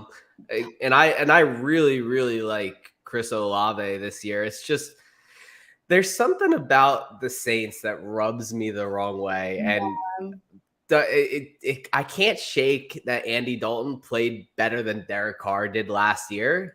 And I think that he will just be, I don't know if Carr is that much of an upgrade that people really, really think he is. And I know you feel similar, because I know you're not the biggest Derek Carr fan. I just think forced though. I got forced. I got forced to take him and Scott Fishbowl. I got him at QB 24. That's just too much. Yeah. But I mean, the thing with me is the offense that they're running in New Orleans. I don't think it's going to be the same type of, downfield offense that Carr was used to running in Las Vegas. I just don't know if he'll have the same freedom to throw as much there. And I don't know if Olave has that same kind of upside from a touchdown standpoint that Devontae Smith does. I thought Smith should have gotten way more touchdowns than he did last year. He only got 7. And, Olave only had 4 or 5. Yeah. And I don't know. I'm all over his yards. I already took him to go over 1,000 yards for the season. Okay. But I just think Devontae has more upside. I think he's a safer as well. I think, and Olave is a terrific route runner, but I still think Smith is better. Yeah, Dave Kluge will be on after you, and I'm going to bring this up with him because I think he's made like a good point where we see this a lot where it's not necessarily like a wide receiver 1, wide receiver 2 on a team. This is more of like a wide receiver 1A, wide receiver 1B type situation where all the upside is there, I think, for Smith, and we've seen that. Olave just got too expensive for me. Like, I was all over it. I cannot pay what people are paying right now for him. It just got out of control. I understand why. I was all in, like, probably search Olave in my Twitter and find some tweets that are going to make me look like I'm like contradicting myself. But I think that he just has like all the upside in the world to just be a fantastic talent. Like, he's going to be good for fantasy if he does hit. Do you think Olave outscores Garrett Wilson this year? That's like an opinion I've seen thrown around Twitter the last few weeks, and we've seen some big names kind of hop on that wagon. I kind of am with it. I think Olave does outscore Garrett Wilson, but I think they both disappoint relative to where they're being drafted. I don't know why I don't feel great about Garrett Wilson. Like, I like Garrett Wilson. I'm drafting Garrett Wilson. I don't not like him. I just something about Aaron Rodgers and being like stuck in his ways, and like if this turns into like a Lazard year. Don't forget to bring up Lazard to Dave when he comes on next. I've brought up Lazard like 8 times since I started this. For some reason, I don't know why. I'm supposed to be talking about golf and whatever. Also, congratulations to the Short Kings. So cheers to you guys on that one. Harmon wins a little bit, not as exciting or luxurious as usual, but I think I'm probably, you got to take the upside of the quarterback too. So I think I go Garrett Wilson over Olave. Before I get you out of here, you got to tell me what you put on your hot dog since I broke the internet yesterday with my ketchup. Yeah, so I actually do. I'm with you in the fact that I love a brat over a regular hot dog. If you don't grill it, I won't eat it. I won't eat like a boiled hot dog. You have to grill the hot dog or the brat. It's got to pop. It's got to split. And then I'm also a ketchup. I'm also a ketchup guy, and I put relish on there. No mustard. Mayo people belong in prison. Will Levis, I'm speaking to you too. Yeah. And I gotta go back. Mayo, what? Yeah, I don't know. I don't know. The ketchup on a hot dog being gross squad is down. I don't understand that. What's wrong with ketchup on a hot dog? I'm pretty, sounds pretty American to me. I'm not sure. Yeah. All right, tell the people where they can find you, and then I'll get you out of here and bring on my friend Dave Kluge, who I'm so excited to see. Kluge, love that man. But you guys can find me over on Twitter at Swagman95. I do everything content strategy and betting for NFL, PGA, Formula One, bunch of other stuff over at the Game Day. And then I am also the first of the next 3 Football Guys guests that Steph will have. So, and then again, thank you so much for having me on. We'll make this happen again, hopefully sometime very soon. Hopefully we get some better golf here soon. See you later, Sam. Absolutely. See ya. I'm smiling. I cannot stop. I'm so excited. Guys. What's up? How you been? I'm good. Dave and I go way back. We have not been on camera together in quite some time, have we? It's been years. Yeah. It's been about 2 years. Lots of phone calls, lots of DMs and all that. But yeah, it's been about 2 years since we streamed together. Very exciting stuff. You are very burnt right now, my friend. Oh my gosh. Do you want to see back here? I don't know. It's bad. Show. We can get weird on here. It doesn't matter. Yeah, I got scorched yesterday. I told Stephie the story this morning, but for anybody watching, my wife and I decided to go for a hike yesterday. What was supposed to be a quick, fun little day hike turned into 15 hours of no shade and running out of water and carrying our dog down a mountain. Really fun day. Yeah. Well, when you can't find Dave with the Football Guys, you just watch a new show that we'll get to. But he is somewhere in the clouds on a mountain somewhere. Tell me about your new show, though. If you guys haven't checked it out, let them know where they can find it. Yeah, youtube.com/football guys. Alfredo Brown and I have been working on this for a while and just released episode 1 and 2 last week. We got episode 3 coming out tomorrow. Thanks for allowing me to plug that. It's been a lot of fun. Alfredo's a guy that you and I, we both kind of connected with Alfredo a couple of years ago. And, I think he just like fits the mold for, what we're about, just like working hard, putting out good polished content. So I've kind of taken Alfredo under my wing for the last couple of years. He's full-time over at Football Guys now. He was doing the pretend GM. I was doing the launch pad. And we noticed that like if I'd come on the launch pad, or I'm sorry, if I'd go on pretend GM or if he'd come on the launch pad, it was just a really good show. So we said, why not just merge the two together? And we will be doing 5 episodes a week in season, which is crazy to think about, but I'm pretty excited for it. It's fantastic because I don't, I don't always consume the most content just because things get busy and then, you got to be careful it doesn't slip into your own analysis. But I was just telling Sam too, I think right before you jumped on, and we'll jump right into this player because I think we agree about this. Devontae Smith. I think people are overlooking this as like a wide receiver 1, wide receiver 2 situation, but you just said recently on a show, which I agree with, this is more of like a wide receiver 1A, wide receiver 1B situation. And I know like you're drafting him over Olave, unless I'm mistaken. Why don't you tell everyone why that is? Yeah, I'm pretty high on Devontae Smith this season. I think I've got him as my wide receiver 11 in rankings. And yeah, ahead of Olave, ahead of T. Higgins. And I'm taking A.J. Brown first because we've seen the historical production over the years. He's a great player, but it wouldn't surprise me one bit if Devonta Smith ends up outscoring A.J. Brown this year. I mean, he was a target hog down the stretch. Some of his best games did come with Gardner Minshew, which is a little bit worrisome. Jalen Hurts seems to prefer A.J. Brown linking up on that deep ball, but he's just such a polished player. And there's going to be a ton of pass volume in this Philadelphia Eagles offense, so he can definitely get his. I'm drafting him as a back end wide receiver 1, even if he is the perceived wide receiver 2 on his team. He is so good. And then we're also looking at that possible contingent upside. We talk about it with running backs all the time, but A.J. Brown, prior to last year, was always getting banged up and missing games. And when he does miss games, you're looking at Devonta Smith walking into a role where he could see 12, 13 targets a week. So, I'm getting as much Smith as I can. I'm pretty sure we both drafted him in FFP, right? Yeah, we both have him in Scott Fishbowl. We have a couple players similar. Who are some other guys that you're targeting this year? I know we love ourselves some DPJ as well. Some Miller. Who else is on there?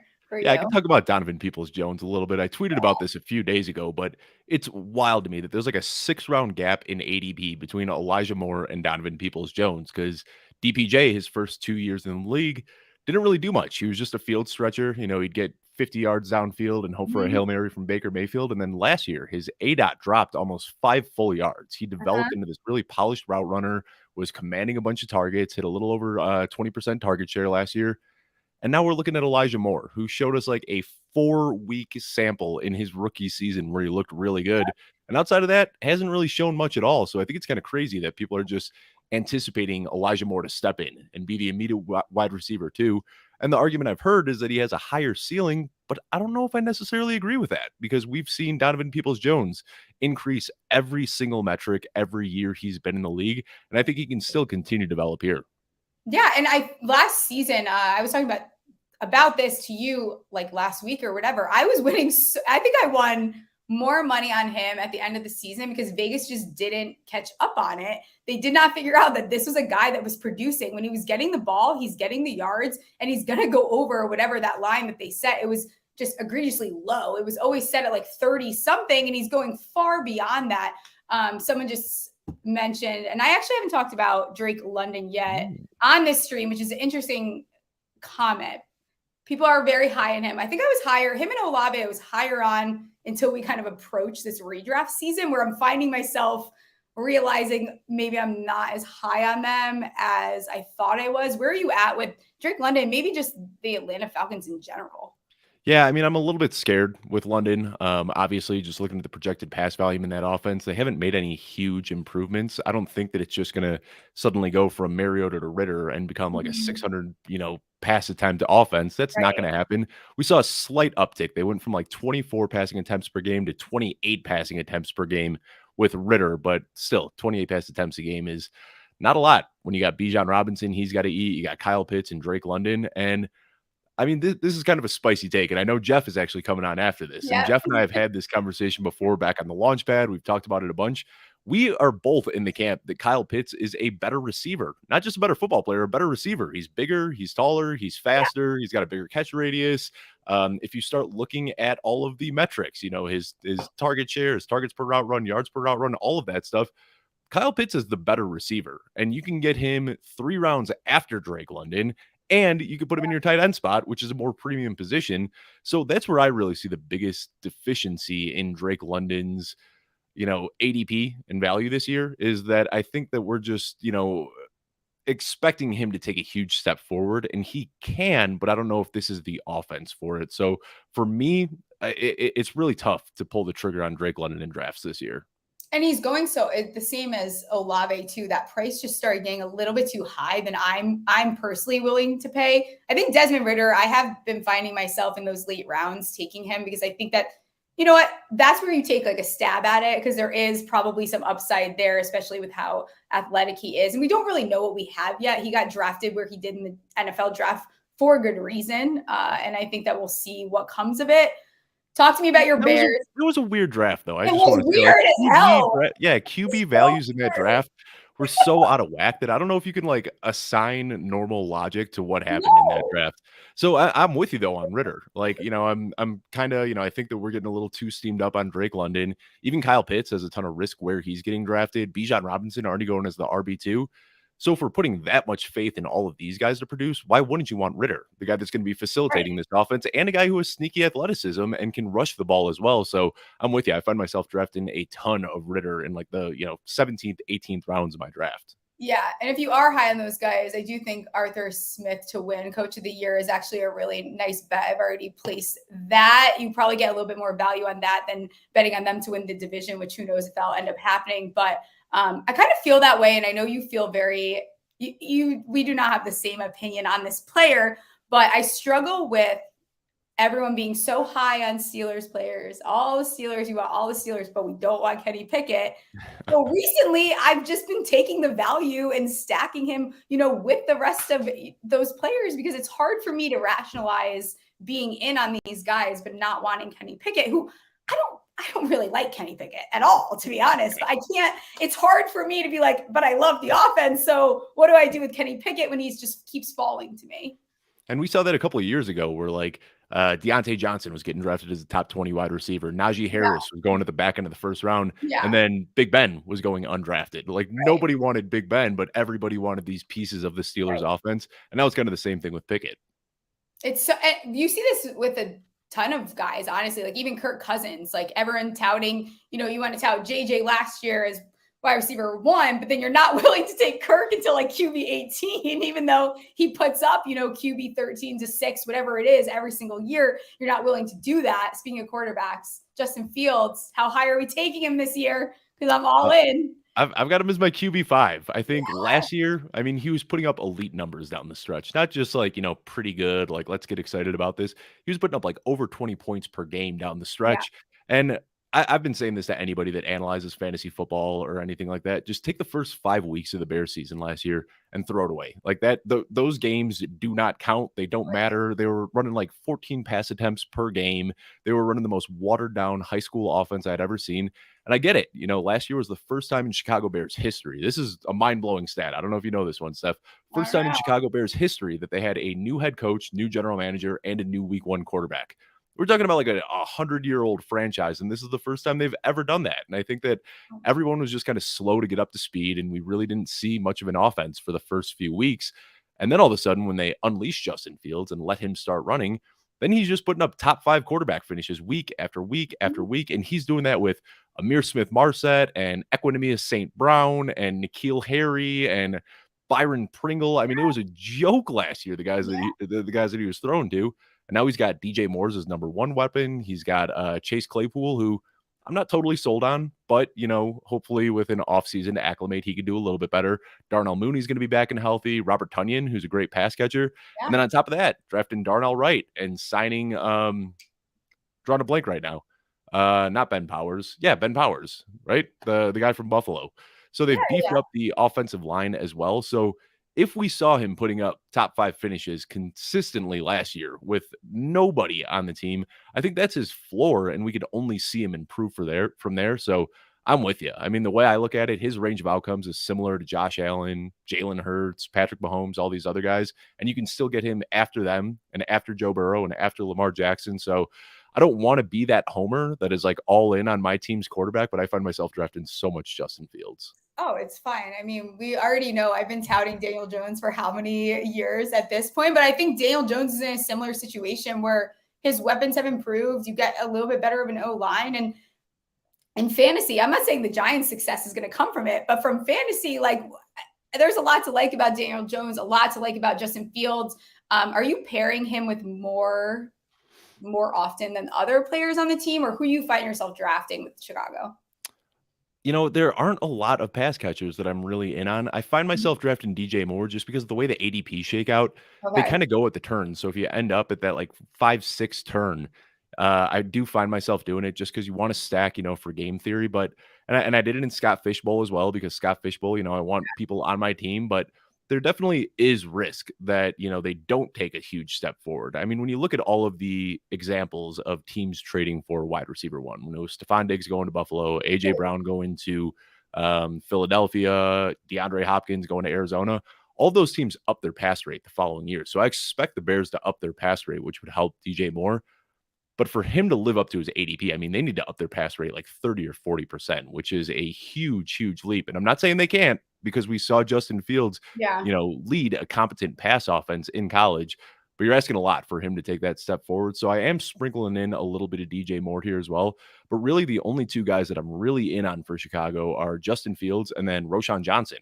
And if you look at that backfield with Khalil Herbert, Deonta Foreman, and Roschon Johnson, Roschon is the guy that profiles to play in the passing game, which would give him the highest ceiling of the bunch.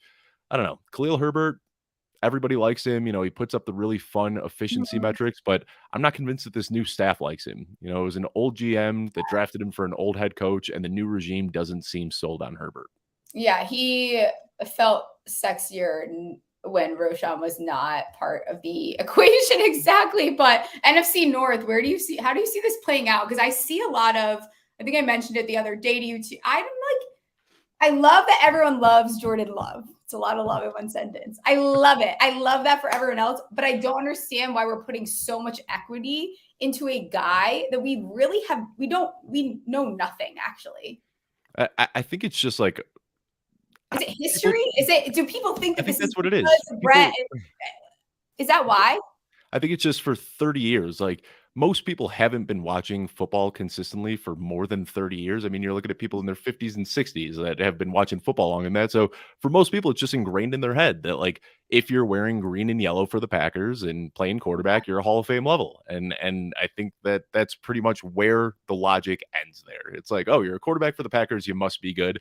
Yeah, I'm not completely sold. I like the Lions. I like the Vikings too, even if they were down last year. But oh God, I hate even saying this because it just sounds like such a homer, but I actually have the Bears projected to win the NFC North this year. I think they take a huge step forward, and I've got Minnesota at number 2. I think the Lions, as fun as they are, just go back to being the Lions, and the Packers, I think Green Bay fans are going to be in for a rude awakening this year. Oh my gosh, I know that everyone is going to hate that when they hear it, but it's funny because I don't know that Vegas disagrees with you that much, because right now the Bears are sitting at plus 425 to win. That's not even, if you think about what the Bears were last year and years past and to where they went this year, plus 425, that means Vegas isn't super, super down on them. So I think there's probably some value on that for Chicago, depending on where Fields goes and how he develops this year. But now you've got him weapons, a better O-line. That makes a huge difference. Like, I know best from being a New York Giants fan now that, even the smallest thing can make a huge difference. I'm excited to watch Chicago, though. I think they're going to be a fun team. The Claypool trade was so dumb, though. We can agree that was so yeah. I was like the only person at the time that was critical of that too, and I was getting so much like people were so mean to me. Like, just then I was just saying, like, I don't think Chase Claypool could be a wide receiver 1, and like, you'd think that I'd slap somebody's baby. Yeah, it was crazy. Yeah, people were very, very mad at me. But what I will say, you're talking about the plus 425 to win the division. Giants and Bears both kind of have the same thing. Like, their odds always get so juiced up because we got to call it like it is, Steph. Like, we might be the two most delusional fan bases in sports. Like, Giants fans and Bears fans, like, we are just blindly optimistic year after year after year. And I feel like that kind of gets baked into the odds a little bit. Is, you know, meatballs like me throwing money on the Bears all the time. Absolutely. But even you look at it, I haven't seen this in a while, but I'm looking right now. The Giants odds to win the NFC East right now are plus 850. So Vegas thinks there's a bigger chance that the Bears win than the Giants winning the NFC East, which is absurd. I think that speaks a lot about the other three teams in the division more than anything else. That we've got the, you know, Lions and the Vikings and the Packers. Absolutely. I do agree that, yes, if the Lions don't win the division this year, they might never win. I'm in Michigan, for people that don't know. And I have neighbors that have already painted their mailboxes and say like Super Bowl, that say like Super Bowl champions. And they were painted last year too. I am in on Jared Goff again this year in fantasy. I seem to find myself always in on him. I'm kind of a Jared Goff truther. But speaking of, good last year, he was really good last year.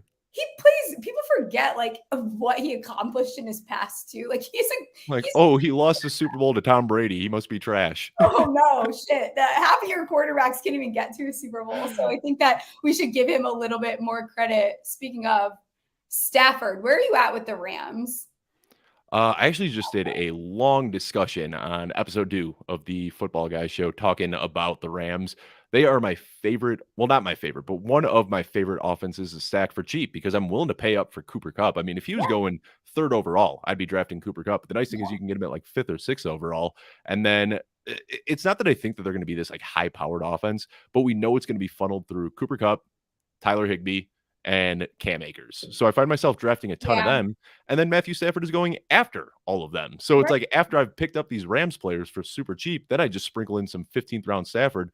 I'm not 100% sold that he bounces back, but you're getting him for so cheap. He was a top 5 quarterback just 2 years ago. If that elbow heals up, hopefully he can return to form. So I find myself getting some of him still. The thing is too, and this is like probably my hotter take for the season. Like I don't hate Stetson Bennett. Like I actually think that that's not the worst thing. You've been talking to Alfredo too much. Alfredo loves Stetson Bennett. I love him. Like I wish I tweeted out the other day. I'm like, Vegas is such a coward for not letting me bet on like, any yards or how many games. I want some Stetson Bennett lines right now. Jeff needs probably the link commenting in here, but I'm like kind of in on Stetson Bennett. I wish I could bet on him to play 5 games. Like I would totally do that. Let me get Jeff the link. I just sent him the link. You did? Okay, cool. Yeah, I got that for you. You can go ahead and tell me what you want to put in your hot dog because I broke the internet. Is that what you're asking everyone today? As the two of us typically do. I broke the internet once again yesterday for putting too much ketchup on my hot dog. I don't even really like hot dogs. But what do you put in your hot dog? Do you eat hot dogs? I do. And actually, for 4th of July, I do. I love hot dogs. Okay. 4th of July, we had some friends and family over, and we did Chicago-style dogs, you know, sports peppers and relish and celery salt and all that good stuff. But I am from Chicago, and, like, people get so offended by ketchup on a hot dog. Really I think it's so dumb. Ketchup's delicious, and it's great on hot dogs. So, I don't know. I'm not too picky. My gross, like, childish thing is I still love cheese sauce, like that fake nacho cheese. Give me a cheese dog. That's how I like it. That would be my preferred condiment. I would prefer to not eat a hot dog. That's why I was so annoyed that people were so mad. And the joke is, like, I have probably eaten, being so serious, maybe 11 hot dogs in my entire. I do not like them at all. You keep track of all 11 exactly? Oh, I was gonna say I haven't had one since August 12th, 2011. I gotta make it interesting a little bit. I think hot dogs are disgusting. Like especially if they're not on the grill, I think they're gross. I had to mask the taste. I only put 1 packet of ketchup. Who was? I hurt so many feelings yesterday. People put mayo on. Do you put mayo on your hot dog? Yeah, I do. No. Yeah, so one of my favorites. I don't prefer it on a hot dog. I like it on brats though. Like if I make a brat, I get one of those big, and then you put mayo on one side and barbecue sauce on the other. That's how I like to eat my brats. Oh God, that's good. So here's the thing. So Emily, my wife, turned me on to this. Duke's mayo. I didn't realize that like mayo could have a taste to it. I always thought like mayo was mayo. It's just like white and tasteless and whatever. I started getting Duke's mayo. DUKE''S. Look it up. I can't even explain it. I would eat this stuff with a spoon out of the jar. It is the most delicious mayo I've ever had in my life. That's wrong. That's so wrong. I'm telling you, I talked to Daniel Harms about this because we talk about food a lot, and I told him, I was like, try this stuff out. And like 3 days later, he messaged me and he said, I could eat this with a spoon. It is delicious mayo. I promise you. Go out and try some Duke's mayo. There is at least 8 times in this conversation I could have said that's what she said, but I didn't. So I'm getting you off of here. I'm out of here. A mayo hot dog talk. Yeah, real fun. I love you, Dave. Thanks for coming on. Tell people where they can find you. Not that it's hard to find you. Yeah, just find me on Twitter. You'll see all my stuff there. But Steph, best of luck to you. So happy you're doing this. I will be supporting you through all of your endeavors throughout this industry. So happy. You're stuck with me. See ya. And then my other guy, now I've got my other guy. This is like my 1A, 1B, but very equivalent. This is Jeff Bell of Football Guys, all the dynasty things you could want, college football. Hi, Jeff. We haven't been on a show together in a really long time. I know. I think it was maybe, I don't even know if we did a show together at all last year. Now that I'm thinking of it, I think it was maybe like week 10 of 2021. I want to say it was way too long ago for sure. Thank you so much for having me on, Steph. I'm so excited about everything and so excited to be here today. The launch of this is fantastic. And, we had some good golf today. And so, well, maybe not good golf, but we had some golf today, but. Yeah, the Short Kings at least won today. They won the Open. We'll give them that. Harmon was not what I was expecting, but your bets panned out pretty well. Maybe a secret little bit of a golf sharp here that you don't put bets out, but your bets seem to hit when it comes to golf. Well, I just play the bonuses in DraftKings usually, and that's kind of the way that I go. And I did have one hit that was just kind of a handful of guys to make the cut. And so that one hit. I had a couple like odds boost on leaders or on winners overall. Those did not hit. I had Straka was one of them. He obviously came pretty close, and I had Fleetwood on another one. I don't know. I should have just grabbed Harmon like Friday morning when he was rolling, but I like to grab the guy that's like third or fourth in the odds and hopefully that hits and you pay a little bit better, but. Yeah. And when I did plan this, because we were talking and I'm like, maybe we'll just do like a launch party, like very laid back, have people come on while it finishes, we'll talk. I didn't expect Harmon of all people to just like run away with it and totally ruin what my plan was. But it's nice. We'll take a break from golf and talk a little bit more football that we know best. I was just talking to Dave a little bit. I actually was excited you were coming on. Someone brought it up and I meant to save the question, but do you think like, people keep talking about this Bills regression, the window close, all this. What's your take on this? So if you guys don't know, Jeff is a Buffalo Bills fan. So where are you at with this? Because I want to hear it from like a fan standpoint.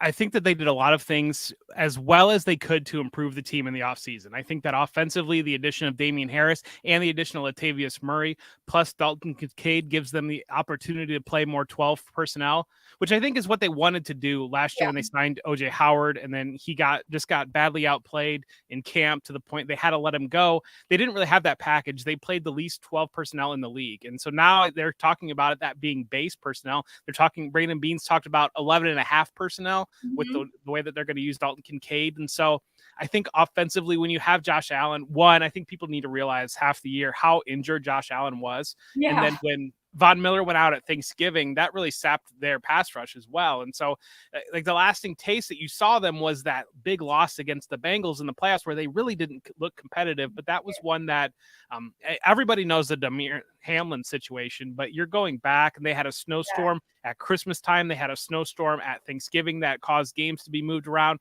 travel plans to be moved around.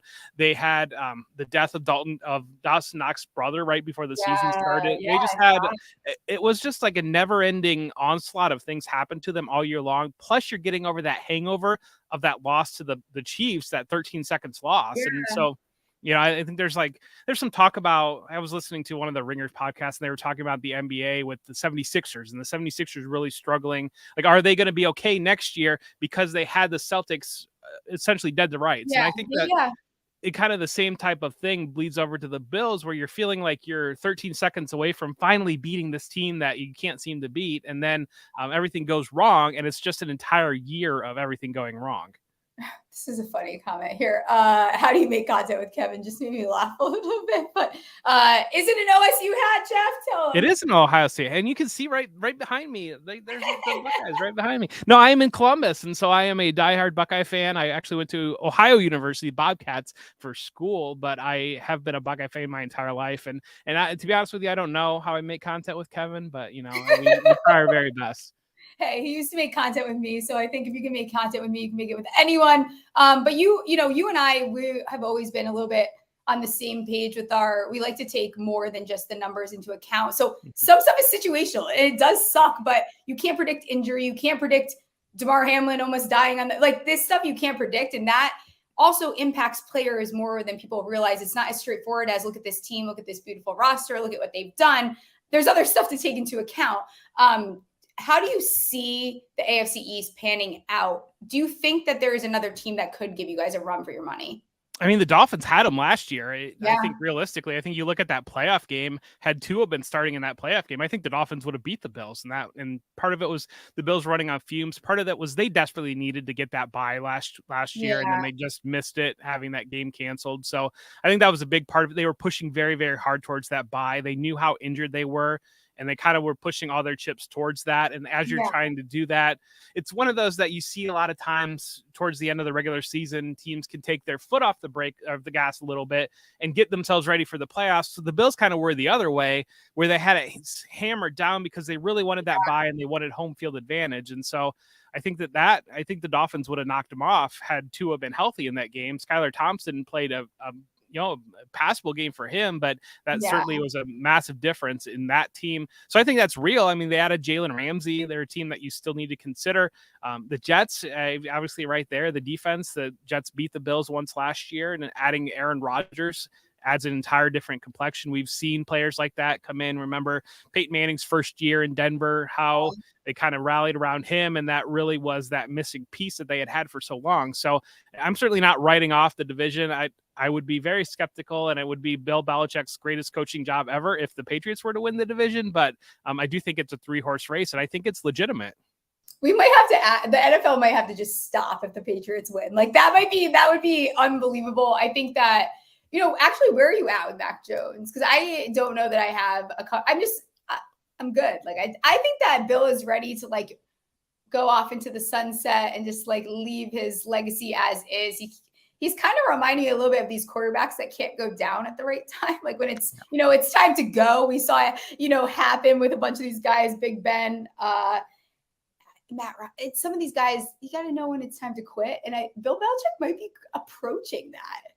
I think that's fair. I think there was a lot of talk last year about, I believe Kraft wanted to go with Bailey Zappi because Kraft sees him as the next Tom Brady, as the later drafted guy that seems to have a little bit more moxie and more of the intangible package. And then I think Bill Belichick just kind of pushed against whatever Kraft wanted. And it does seem like, I don't know. Bill Belichick's going to always figure out a way to win 7, 8, 9, 10 games. But if they do have that random year where they only win 4 games, that might be the point where that conversation happens and he does retire. But Bill Belichick is just one that you just feel like you can never imagine him retiring because what's his life outside of football? But at the same time, you hear stories about him and he does have a very well-rounded life. It's just football is so important in that level. Yeah. But I don't know. You don't ever want to push off a great coach like that and one of the best of all time to ever do it. But I think it's a fair question.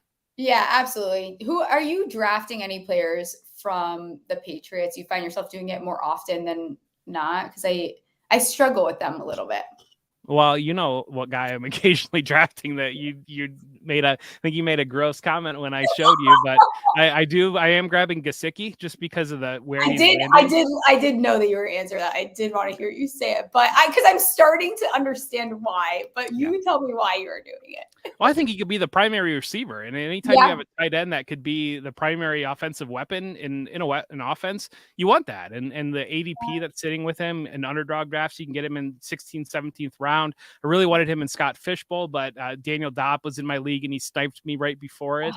So I missed out there, but I do think that there is a very real possibility he is the primary receiving option, him and Juju Smith-Schuster. So anytime you get that out of a tight end, and especially if you're in any sort of these counting leagues with tight end premium stats where you're getting an extra reception and a half or 2 receptions for the position, I mean, yeah, he could easily be a tight end 1. Yeah, I think I'm so traumatized by the tight end that I will not mention his name, Jonnu Smith, that I am so terrified now to draft a Patriots tight end because of that year. And I know you were in on him also. I'm still not over it. I don't like talking about it. My exposure to him was actually disturbing considering what he ended up doing. Another player I'll ask you about before I find out what you put on your hot dog is Stephon Diggs. I think that the community is pretty divided on him, where some are expecting like this regression where, you know, these BS stories that Josh and him are not, you know, there's something to it where I think people are adding into his maybe not having as good of a year. Where are you at with Stephon Diggs? Because I don't know that people should be passing on him the way that they are. No, I wouldn't. I just launched a whole bunch of so Underdog launched the Pomeranian 2 yesterday, and I went and joined too many of those. And so I'm taking Diggs at the 108 in that type of format because the way how much wide receivers are valued, and I'm taking him over Eckler in that format just because I'm by, you know, I think it's silly. I don't know. Like, if you think that Diggs is not going to get the target, what do people think the Bills offense is going to be? Like, I'm just there's a lot of like the Damien Harris talk. It's like you're not going to line up in an eye when you have Josh Allen and the ability to spread the field, attack vertically. Have you watched the Bills for the past 2 years? No, obviously not. There's no top reason. 5 team in the NFL, and it's just like you really think they're going to go that direction. And if they're not going to go to Diggs, where it's going. You might want the running back, I don't know, maybe by week 12 when the Bills start deciding they're going to run the ball a little bit more, but it's not necessarily going to be the focal point of their offense. And they've demonstrated that for years. So I think that coming off of Stephon Diggs, as hard as a lot of people are, is just not the direction that I would be going. I think I'm still in on him. And I think now you're seeing him go for a little bit of a value too. Is there any guy that you're totally avoiding, like it just across the NFL as far as fantasy goes this year, that people are higher on, I suppose? A guy that I'm avoiding that people are higher on. Maybe I do not find myself taking Jerry Jeudy very often where he's going. It just is one of those that I kind of just gloss over it because I think that I'm hearing enough stories about Greg Dulcich. I'm hearing enough stories about Cortland Sutton, the value that those guys represent. I think the way that Russell Wilson fell off last year, I think we've talked about it a little bit. I have concerns that Russell Wilson potentially sees himself as a Drew Brees, and if Sean Payton sees him as a Drew Brees, that's not Russ's game. And so for all the positive vibes around Denver, like they're still rebuilding that offensive line a little bit. And so that's a guy that if I can grab an ADP discount to get in on the Broncos offense, that's fine. But I grab a guy at a premium, I'm just not interested in doing that. Yeah, I'm certainly not in on Russ the way that everyone is. I think that his regression actually came far before we got to the Broncos. That was happening on the Seahawks. But I appreciate you so much for coming on. You got to tell me what you put on your hot dog, though. I know no bun, though, because you're gluten-free. Do you put mayo on it?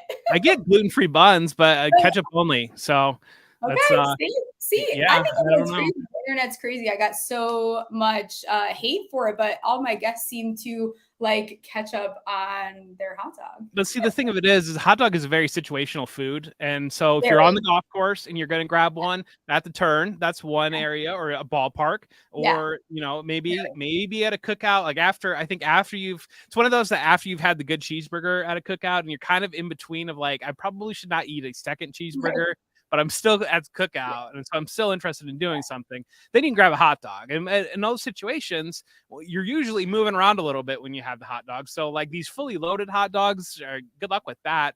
So I like to throw a little ketchup on, and that's fine with me. We have a Dirty Frank's Hot Dogs here in Columbus that is a hot dog restaurant that's downtown that they do all kinds of different hot dogs. And so there I've done just like the melted cheese and some chips on it and before. And that's about the limit of my adventures because I don't like mustard. I'm not a mustard guy, and like creamy white sauces I just avoid at most everything. So, you know, I'm just I'll throw some ketchup on it and I'm good with that. Yeah, I think I'm out on hot dogs entirely. A couple beverages in when I kind of have to. Yesterday I didn't have breakfast, so I woke up late. So I had to have a hot dog. But I appreciate you so much for coming on. Let everyone know where they can find you, and I'll get you out of here. Yeah, you can find me on Twitter at For Whom J Bell Tolls, and then with Football Guys as well, and the Debbie Royale. We got content there. But thank you so much, Steph, and I'm very excited for you. And I won't take any more of your time, but have a great day. Okay, see ya. Bye. See ya. Next up, Sean Green, another freaking Philadelphia fan on my launch. What was I fucking thinking here? This is your number 2 now. How's it going, Sean? Yeah, go Birds. Obviously doing great because coming off a pretty good Eagles season. Still kind of pissed off about the Super Bowl. And no, I didn't. Just so the listeners and viewers know, I did not go out of my way to wear Eagles stuff to chip at Steph here. Yeah. This is just my regular outfit. So yeah, ready to go. Eagles all the time. And there's no way I switched out my footballs and put the Giants one directly behind me, knowing that you were coming on here. But Sean, sports gambling podcast, I will admit, I don't consume a lot of content. It's hard to do that when you're in this industry. There's not a lot of time to do that. But one that I do like religiously listen to is your guys' podcast. I think that you guys, everything that you do over there, you're also hilarious. And you're, I'll call Kramer, we won't say your better half. I'd probably switch it up depending on who's here. But he started the whole hot dog thing. Apparently he puts mayo on his hot dog. I don't know about that. It's a little questionable right there. Come on, mayo? What are we talking about? Mayo's fine on like a roast beef sandwich, a turkey, a hoagie.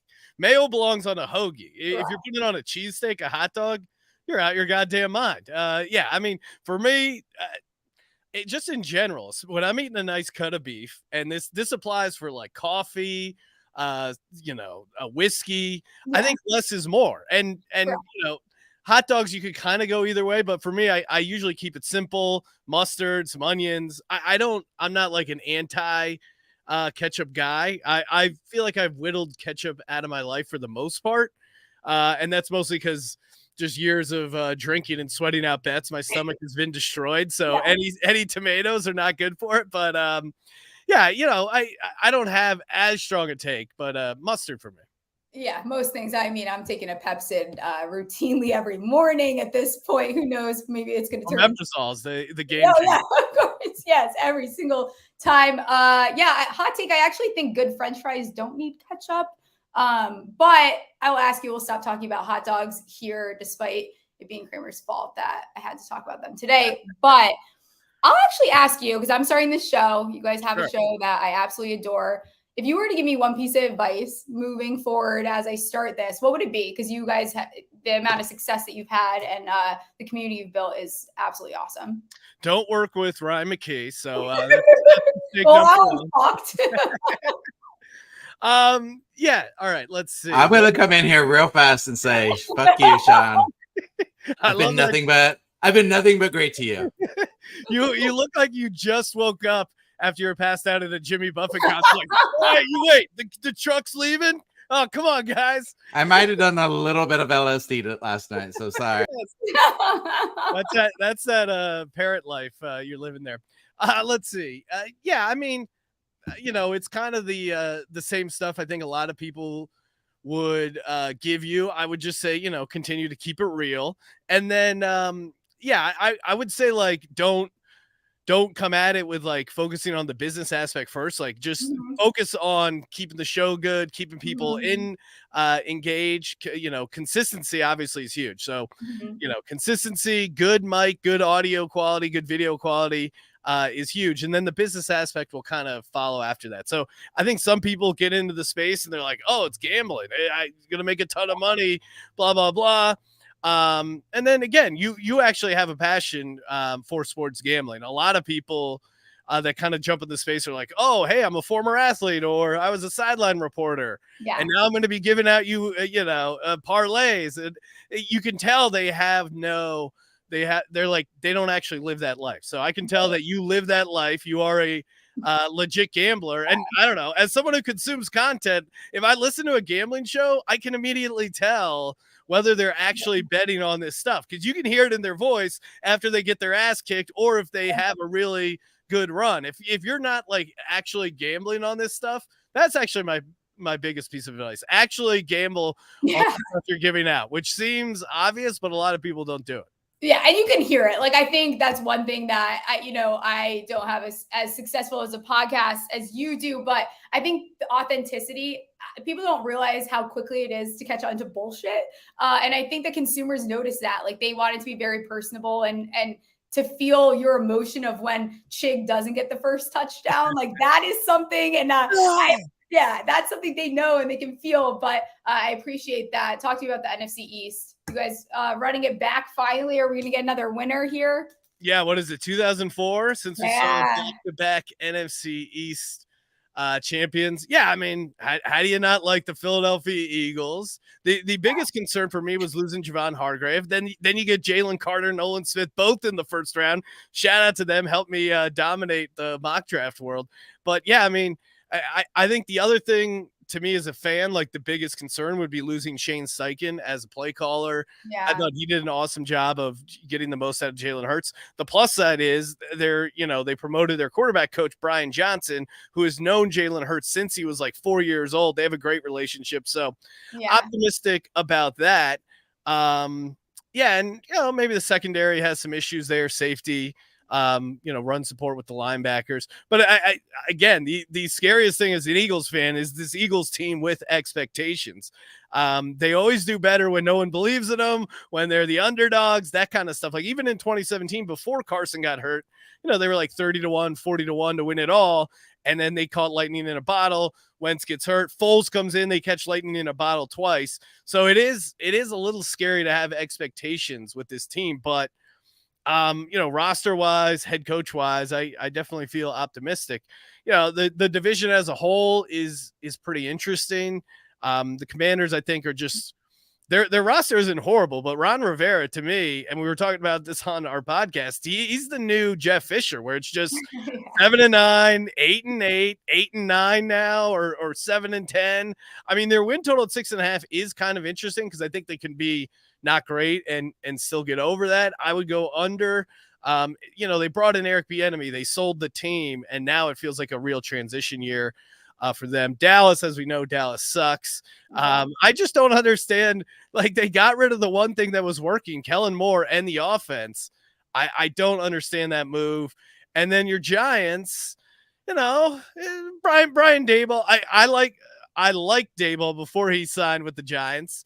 Funny how that works, right? Yeah, and then all of a sudden I'm not a huge fan. Yeah. I think for the Giants, I would say run defense is still a concern, and I think a big part of your season is going to hinge on what Evan Neal does as a tackle. Like that rough rookie year, does he suck? Is he a bust, or is it like, all right, he was a rookie, he's going to figure it out. If he can give the offense some time, I think that'll be huge for you because it does seem like they want to push the ball down the field more. So going to need Evan Neal to have a big year for your Giants. But long story short, Eagles to win the division, I almost like better than Eagles over. I think their win total's pretty high now. It's up to like 11.5 or something crazy. So I think I would take division over the win total. I think I would tend to agree with you. Not that you're ever going to catch my ass betting on the Eagles to win that. Well, because I could see them winning at 11-6, right? Yeah. To the other point, if they're 12-5, how do they not also win the division? I know Dallas got up there last year, but yeah, and the Eagles' schedule is tougher, definitely. But they have, I don't know. I mean, the 49ers, those fans are the worst. Dallas is always going to be the number one rival, but the 49ers fans and their players going on, because we were out at Super Bowl Radio Row for Media Week, and they're all the 49ers players like had a meeting, and we're just like, all right, we're going to go on every show and just bitch and whine about how. And they got the NFL to change the rules about the third quarterback. It's like, guys, what other quarterback in the NFL that would be behind Josh Johnson on that depth chart was going to save your team? Like the level of denial the 49ers fans win. And Steph, I mean, you've been watching football forever. the 49ers are second in the NFC in odds to win the NFC. And we still don't really know their quarterback. Like I can't remember a time where that was the situation. No, not at all. And we love our Katie Mox, but we gotta, maybe kind of reel it in just a little bit. She's got the Kool-Aid, and I get it. They got to too. Yeah, the team is perfect, but again, like I think that what Purdy did was beautiful, and it's lovely, and it's a nice story, and we get those stories a lot sometimes. Like Nick Foles kind of had, he came in, did a similar. I went to college with him. I don't know if you know that. Oh wow! I didn't. I missed that. Yes, I heard he's just like a real. I mean, I read Nick Foles' biography after the Super Bowl, so that's the level of fan I was. It's just about. Seems like he just kind of, clean cut guy, loves his bulletproof coffee, hanging out with his dogs and his wife. Yeah. He's a very sweet guy. I offered him a beer one time. He did not want the beer. He just, loves God and loves his routine and everything he does. But really, he's a really nice guy.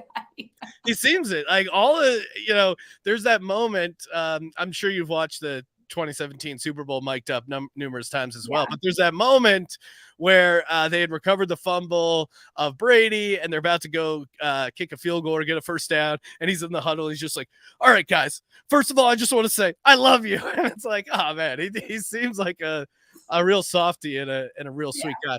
But to your point, I mean, Brock Purdy, he was the last pick in the draft, and he did get his arm destroyed by Hassan Reddick. So the fact that people are penciling him in to like totally be fine and whatever, I mean, I get it. Shanahan is weird because their offense has been super successful. Obviously, very good defense. You got Bosa on the other side, very good defense in general.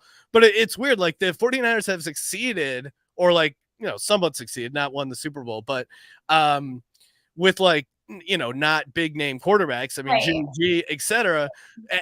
So then on one side you can be like, oh, you can plug in any quarterback. But then the other side, it's like, what has Shanahan done to develop quarterbacks? I mean, Trey Lance has had some injury stuff. I guess you could say Brock Purdy was him getting developed by Shanahan. Yeah. It's just kind of interesting. I'm not a big believer in any three of those quarterbacks. We'll see what happens with the 49ers. Yeah, I don't know how much it is like Shanahan developing them versus developing the rest of the team. And then kind of the quarterback is in this beautiful situation where you kind of get this plushy security a little bit of what your success ends up being. But before I take up any more of your time, what's your favorite underdog bet, like future bet for this season? Do you have one? What's a team you like more than most people do? Oh, yeah. I mean, I like I'm almost wouldn't say annoyed, but when they signed DeAndre Hopkins, then they got a little bit of a buzz, but people are still sleeping on the Tennessee Titans in my mind. Mike Vrabel is a very good head coach. He gets the most out of his guys. Again, Chig is my man. Treylon Burks, who I wasn't a massive believer in year one. I think him being the second receiver in that offense creates some good potential there. And Vrabel gets the most out of that defense. And I think that AFC South is ripe for the taking. So Tennessee Titans, like kind of all in on them in the AFC as a dark horse. One to win the AFC South, that's probably sitting around 4-1.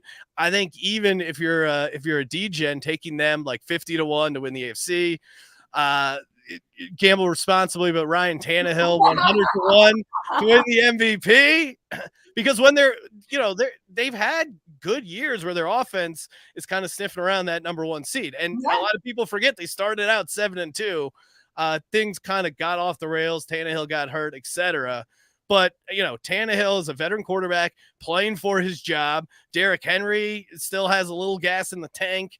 And then adding Hopkins, like I think the offense is going to be able to move the ball. And to me, it's like a fade of the Jacksonville Jaguars, who, I mean, if, Trevor Lawrence threw 4 interceptions at home in the playoffs. Now, if the Chargers weren't the Chargers and didn't completely collapse, I think the narrative coming in on the Jaguars would be completely different. And Doug P, there was a feeling as an outsider, like, oh yeah, we took it from Urban Meyer where it was a complete disaster to, hey, we won a playoff game, almost like they kind of won their version of the Super Bowl. And I'm worried that Doug P might get a little complacent. So I like it as a fade of the Jags, and I think the Titans could sneak up on people. Yeah, I'm with you. I seem to always be higher on the Titans than most people. I also think that Vrabel is one of the best coaches actually in the NFL. I'll go as far as to say that. I think he makes a lot out of not as much too. So I am in on the Titans. I don't know that I'm going to get as degen as you are in that situation. I Ryan Tannehill MVP. I admire you for it. It's why I listen to your show every single week. But yeah, I'm not quite getting there, but I think people are forgetting we're not that many years removed from them losing to Burrow and the Bengals. AFC Championship. Yeah, we're really not that far removed from that. I think that the defense is going to be just fine. But I appreciate you coming on, and I hope we at least get one win against you this year.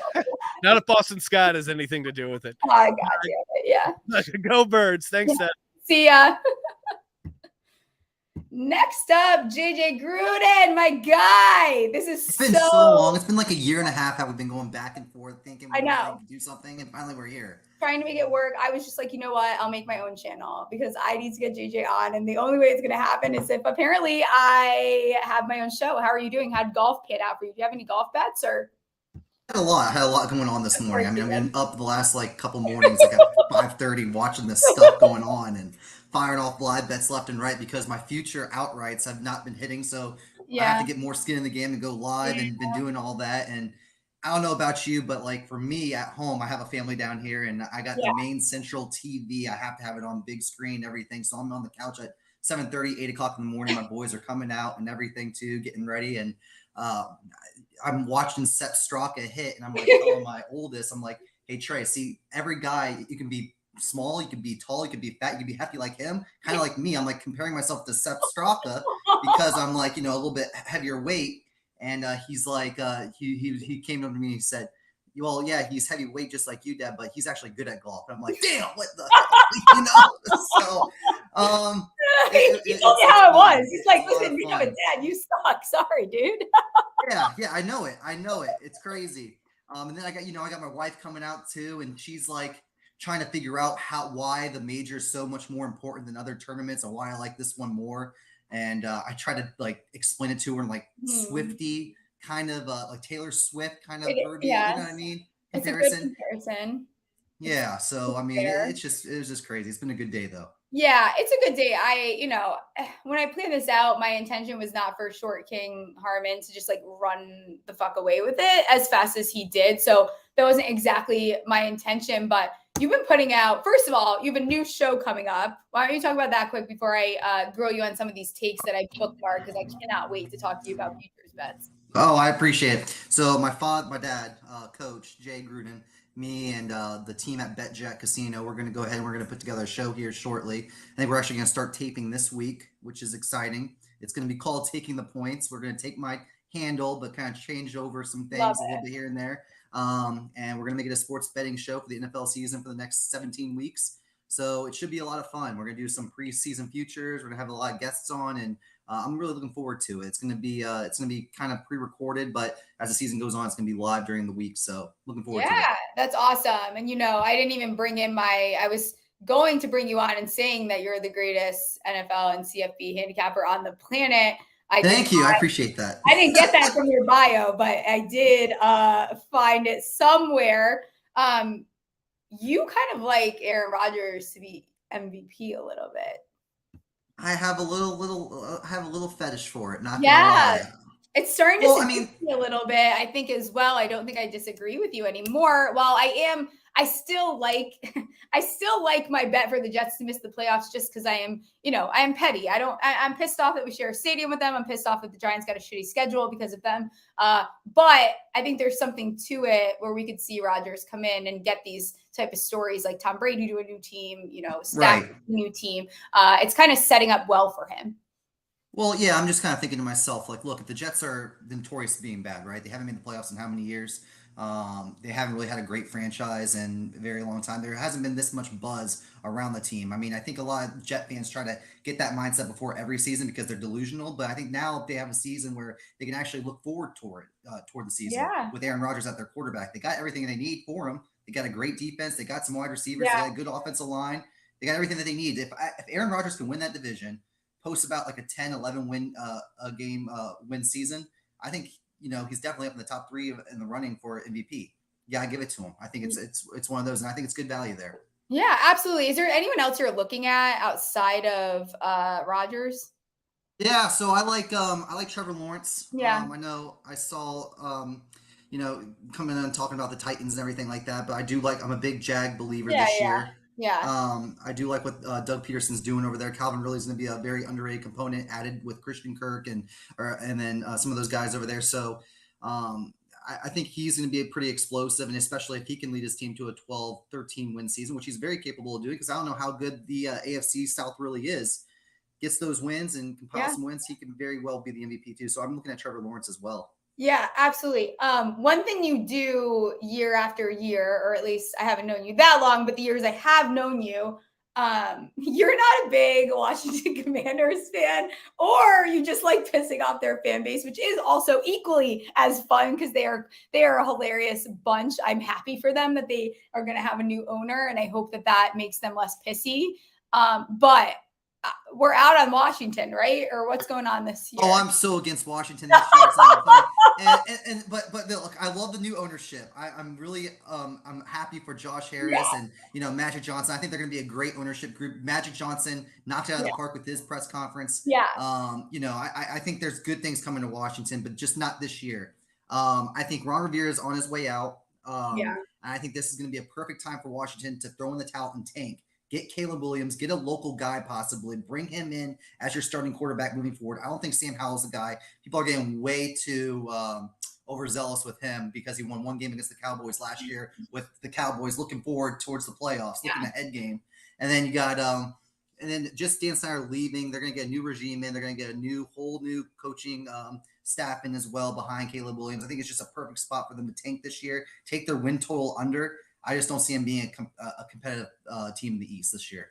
Yeah. And honestly, you look back to a couple of years ago where I was hoping that they would move up in the draft and actually get their quarterback, because their best quarterback was Kirk Cousins a couple of years ago. They haven't had a quarterback like that in years. And then they've just continued to fail their team by not filling that position. They need to go and get a quarterback if they want to be taken seriously. In my opinion, I think that they're the definition of quarterback poverty, which is why I love when Washington fans get chirpy with me about the New York Giants quarterbacks. I don't want to hear it. Your team has no right to even talk about quarterback, because we can go down and listen to all the mistakes that you've made. But another team I know that you predicted to win their division that I am higher on than I have noticed the general public, and I don't understand why people are putting them to finish third in their division, is the Minnesota Vikings. I don't know where they think that I get the defense and I understand it, but where are you at with the Minnesota Vikings? Because I still think there's value on them to win this NFC North.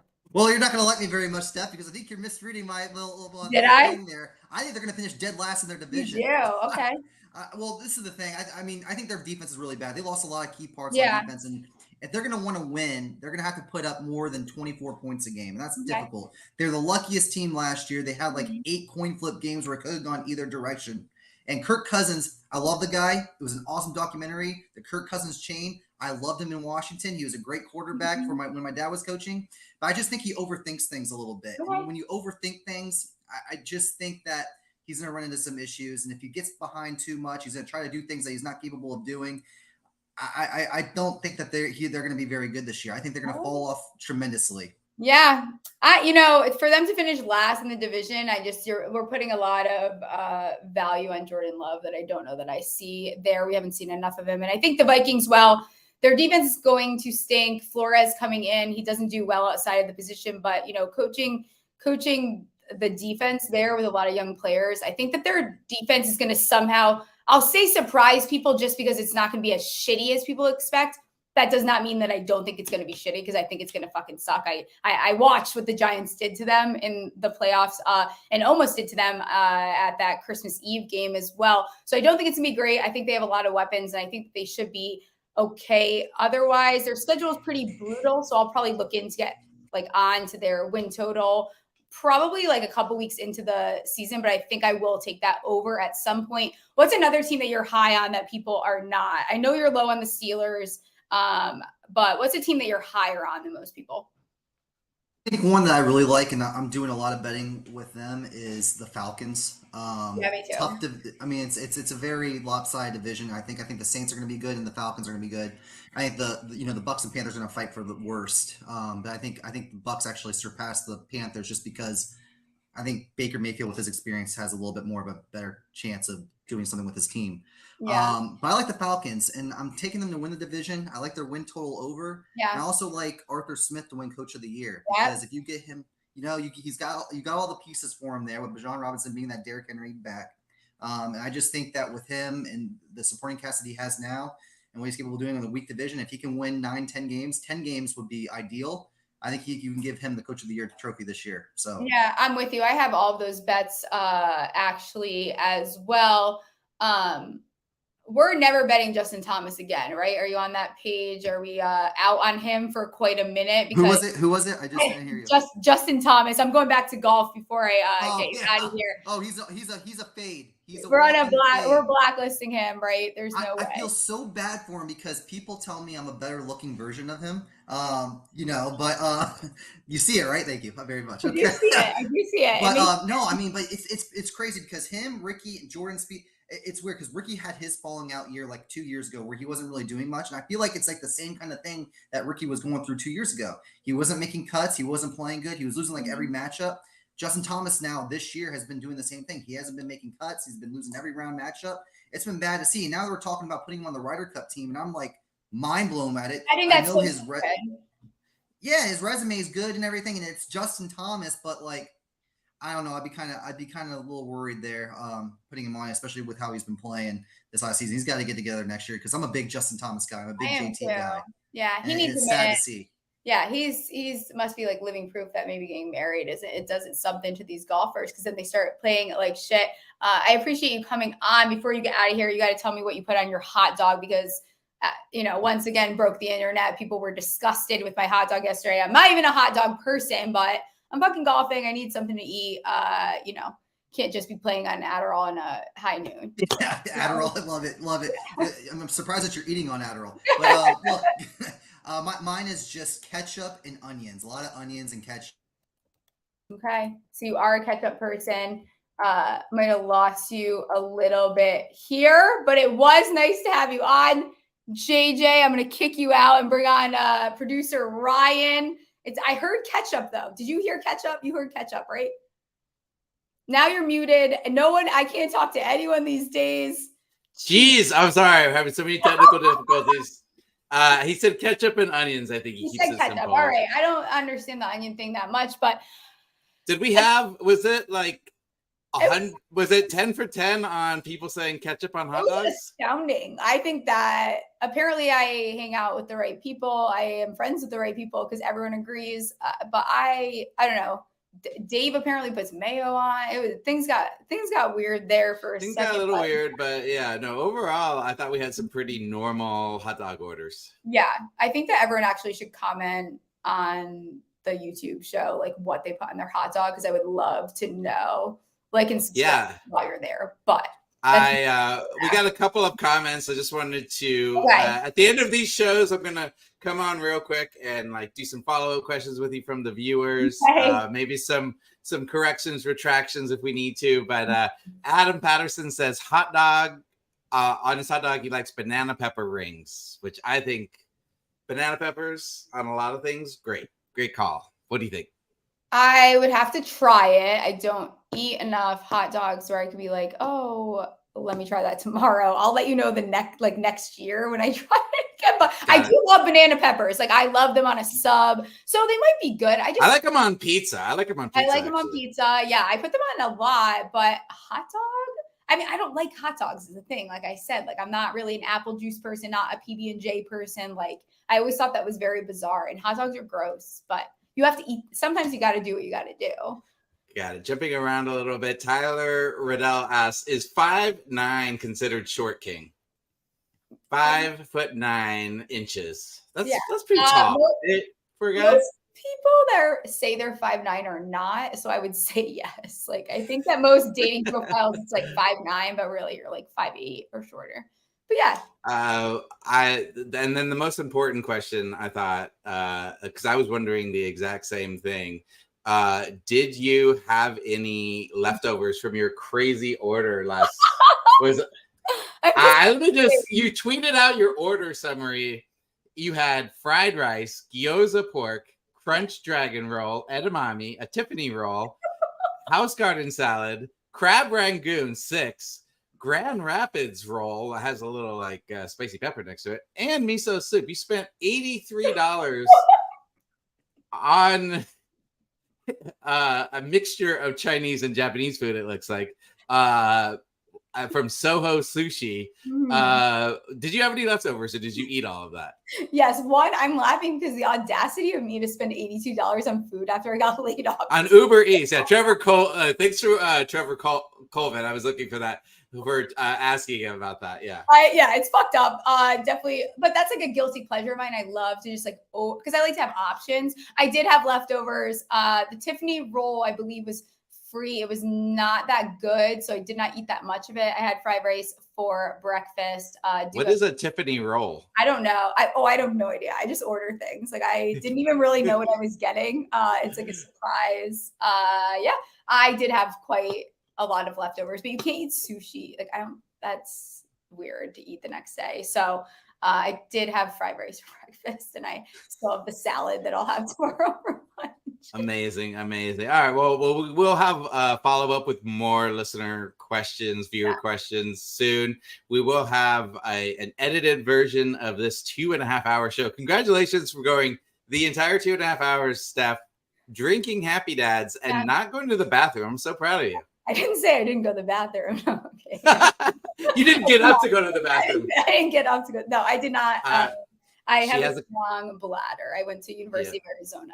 Well, congratulations. You're squirming around now like you have to go. So I understand. We will wrap this up. But thank you. You want to say any final things? No, I appreciate everyone so much. There was an overwhelming amount of people in here. My goal was to get like 50 views on this, and I saw 50 people in here at one point. So everyone that's been in the comments, thank you so much. I'm so excited to start this with everyone. I will be back Wednesday, Friday, Sunday, 3 p.m. We're going to do it again. We'll have some great guests. Wednesday's show will be golf and football, and then we'll do football Fridays only, strictly. It'll get its own day, and then Sundays, another Sunday fun day. But I appreciate everyone. Like, subscribe. Stick with it. Thank you, Ryan. Thank you, everyone that came on. I'm excited to see how this goes. Yeah. All right. Thanks, everyone. See ya.